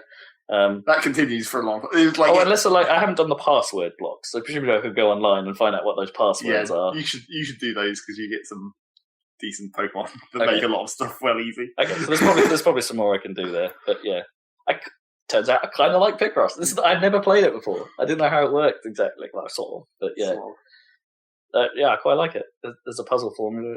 It's pretty good. It's pretty cool. Yeah, somewhat addictive. The only reason I got so far in that is because I was playing other games on the 3DS at the same time. It was just like every time I turned it on, it was like I can just do the training. That takes like 30 seconds, and then I can do the thing I'm actually doing. I think in a weird way, that's kind of the hook, right? Because it's the free-to-play model, and it's got like, I need to do this today. Otherwise, this my training opportunity, right? I keep coming back to it, and I keep doing it. And it's because it's like a thing that only takes like 2 minutes. Yeah, it doesn't take very long. Yeah. So and obviously the whole reason you're turning on your 3DS is to do something else anyway. So you might as well spend this 2 minutes while you're at the menu, where you can just hit that other icon instead. Yeah. And because you can just home out and close it, and it doesn't take any time to relaunch the application. It's like it's the free-to-play model, but it's like you don't care about the free-to-play model in the game it's in because you're substituting playing that game with a completely different game. Yeah.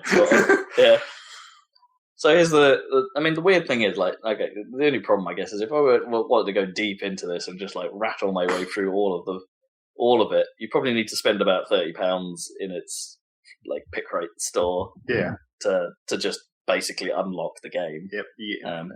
Yeah, you end up with infinite money effectively past a certain point, which is great because it means there's a ceiling, right? Yeah, it's a good way of doing free to play in the sense that we think this game they're basically saying we think this game is worth £30. If you spend that much, you get the entirety of the game. Yeah, but you can spend up to that point until where you're happy, I guess. Yeah, I think they've done the model quite well, except for. There are 6 other Picross games available in the Nintendo store, which have hundreds of puzzles in them, and they're £6 each. They're probably not as good. Well, they're basically Picross, but they just don't have the Pokemon abilities. It's all they're just puzzles, which I'm not entirely sure I have a problem with. No, but probably. Sometimes the starting point the Pokemon give you is nice. Reveal a few squares, so it's all right, okay, I've got a decent start. I mean, not that those games don't necessarily have something like that. We just don't know. We just don't know. No. And also, there's this weird second world in Pokemon with the large squares. But the Mega Picross isn't new. That's that's been in these other Picross games. It exists in Pokemon as well as a thing to do that. Presumably is quite large. Well, it's 300 Picross to just get started. Yes, don't bother with that. Yeah, but really, not while the worlds themselves are cheap. Or cheaper. Really, obviously, the thing that all these Picross games have missed is why is there not a Picross 3D on 3DS for fuck's sake? Yeah, Picross 3D seemed like such a cool concept. It's such a shame they only did it once. And on a system that could display 3D. Well, not in real 3D, not in stereo. Not literal 3D. Yeah. It was in 3D. 3D, yeah. And that's it. That's me. That's been my couple of weeks. I've been doing a lot of work, and I'm trying to get back into doing more music for the projects I'm involved with. Well, you're about to have to get back into doing some music. Yeah. So that's been me. You got anything, Dan? Your PC's been broken. Yeah, that has been a pain. But I can tell you one thing about Metal Gear, which annoyed me, which is really stupid. You know how just in general, like I use WhatsApp on my phone, for example, and there's one group that with Ho and that whole circle of friends that just have a group. They're constantly posting, and you end up with, even though I've set it to like, I have to set it to like silent mode because otherwise that particular group, because otherwise my phone is buzzing all day when I'm trying to work, and it's like, this is not relevant to me. You're talking about home furnishings or something, I don't know, because they're like middle-aged now, basically. They're talking about which sofa that stuff gets important. Yeah, exactly, all that shit, and it's like, oh, for fuck's sake. So, but then we had a very brief discussion about which tap to get when we replaced it. Exactly, the life of a 30-year-old. Anyway, but I get a big red little notification thing with like a number on it that says 339 unread messages or whatever, on your home screen or whatever. Anyway, that in general, that whole, and you're like, well, I know that I have unread shit that I need to clear out, but it's probably not that important, so I'll just leave it. That whole effect, basically. Yep. So because when the number gets certain to a certain size, it's just you're like, oh, what? Whatever. I'll get to that later. That happens surprisingly a lot in the Metal Gear interface, like, because there's a lot of little badges saying, okay, there's 50 billion thingamajigs in this part of the menu that you need to look at some point. My lot development tab has always said 99 since the start exactly. Of the game, it just says 99, and it's like, you don't need to go into the development tab and clear all those out and like look at all the stuff that's new, because you don't need to, right? Okay. Yeah, look at absolutely everything you can see that you could develop ever. Not the stuff that you could develop right now, but anything you could ever develop. So like on my iPhone, I just ignored that. I went to the ones I knew were important, but I missed a crucial one, it turns out. So I was like playing the game being annoyed that I couldn't research what I needed to do. And no matter how many guys I seemed to Fulton, I never seem to have enough guys or leveled up enough, or just the people in general, the teams weren't leveled up enough. Did you need a specialist? Or? Yeah. Oh, well, that's what I was wondering. So I got the specialist that I knew I needed to get the Fulton upgrade, which was what I was waiting for. I was getting annoyed. And then I found it. God damn it. There's all these, as you probably know, there's all these in-game achievements which I had earned, but you have to click on them to accept the reward. Yep. At which point I went to the thing that had 100 unaccepted rewards, hit the button, accepted them all. Suddenly all my teams massively leveled up. Yeah, and you get a ton of stuff through that. Yeah, and it was like tons of stuff I'd been doing since the start of the game. All these achievements that I'd or whatever equivalent that I'd racked up, and I hadn't accepted any of them. And the moment I pressed the accept all button, suddenly I could I got the sneaking suit, I got all the shit I wanted. I never used the sneaking suit actually. No, right? But for example, I preferred like the camouflage lack of vision, because the sneaking suit doesn't really offer that unless it's night. Oh yeah, that's true. But the what does it do? Oh yeah, no makes footsteps. You quiet. So that means you can if you are crouched, you can walk up to someone at full speed behind them. Yes. And they don't notice. Yeah, that is which true. But that is insanely good. I didn't find that nearly as useful as the camo. Like, right, it's just being more invisible. You could be way closer to them before they'd even see you. That's true. Like, well, the other thing I unlocked, which was some kind of arm upgrade that makes your like prone crawling speed like twice as fast or something. Oh wow, I did get that. Yeah, because being prone, it's much harder to spot you. Like and then not twice as fast, but it makes it significantly quicker. I found. I don't know if I got that. So you can sneak around completely prone, and people can't really see you, and you can move quite a lot faster. I remember seeing that on my list. Maybe you got a specialist I don't have. Maybe. Anyway, that's an awesome upgrade. That's probably the best one for stealth I've had. Anyway, but so suddenly, just because I missed something in the UI, I didn't have all of this stuff. Because you'd think, like, if you earn stuff, it should at least notify you, hey, and now you can unlock this. But no, you have to find a certain area of the menu. I'm not 100% sure that stuff was in the game at launch. I think some of that came later. Like some of that notification stuff. Like some of the reward stuff. Yeah. Right. Oh, well, okay. But even so, I suddenly had everything that I wanted to, I expected that I'd have at that point. Because other people were like, oh, I unlocked this thing. I got the Riot SMG. And I'm like, I haven't got all that stuff. Suddenly I just clicked a button and I had all the experience. So that was kind of annoying, but also it means I can... Well, it's like I had to wait most of the game in order to get D-Dog's stun knife. Right. Because it takes you don't get the security team until you get FOBs. And it's and then you've got to level up the security team in the same way as you do your combat guys, but you want your combat guys for the deployment missions. So it's when you put your shitters on the security team. Yeah. And then I didn't know there was a stun knife. That's insane. Can you get him to stun people? Yeah, he basically he carries around like a electro baton instead of a knife. Right. And he stuns people. It's awesome. That's insane. That's really good. Okay. D-Dog's the man, so to speak. D-Dog He's is the man now, dog. awesome. He is the man now, dog. The only problem with D-Dog is you can't get anywhere. It's it's probably the same with Quiet, but the horse is useful. Well, yeah, and you can't dismiss D-Dog because he gets unhappy if you do. Yeah, I don't use that dismissing mechanics. I mean, I have used towards the end of the game, I was just getting a bit fed up of doing everything normally. So I was just going, you know what? I'm just going to call in an APC and just rock up. Right. And just go mad in an APC. And that worked pretty good in some cases. Just general fun times. Yeah, anyway, so slight menu mishap, ignoring a blinking thing that said I had 100 notifications. So I should probably have paid attention. Where you at now? Oh, not much further. I just unlocked that shit. I'm going to get back into playing it now. I've fixed my PC. What mission? The sound works. I can't remember, man. I'll get back to it. I'll let you know next time. I wouldn't be surprised if you sort of fall off in chapter 2. I still haven't got to chapter 2, so yeah, I probably will. It's a lot. I'll probably. I ended up going through it. I didn't do all the missions in the end because the story actually ends before all of the extra missions. Yeah. So you can get to that point, and then I've got to the point where I've actually gone and uninstalled it because it's just you know what? I'm never going to do any of this extra stuff. I kind of really love it, but at the same time, it's I don't need it. I've beaten the game now. Yeah, I've beaten what is the remainder of this game. I guess. Honestly, I'll just finish the carcass of this game. I'll basically get to the end of chapter 2 and the end, whatever that end mission, and then I'll just probably play XCOM or something instead. Yeah, Truth is a fun mission. I'll tell you that. Well, actually, no, it's not. It's a terrible mission, but because. Oh no, I can't say it is the thing. It's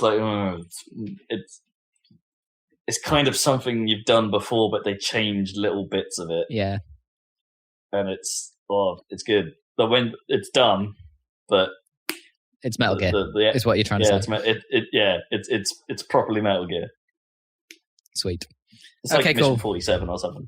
Just Well, that's pretty much me. So for time being, so.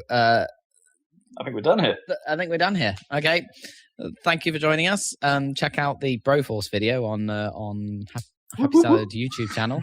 Broforce! And listen in next time for potentially a new theme tune whenever that actually gets done.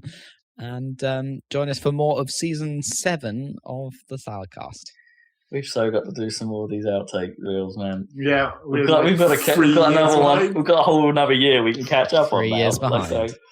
It is quite hilarious, but it does take a long time. Yeah, that's the problem. It does take a long time to do.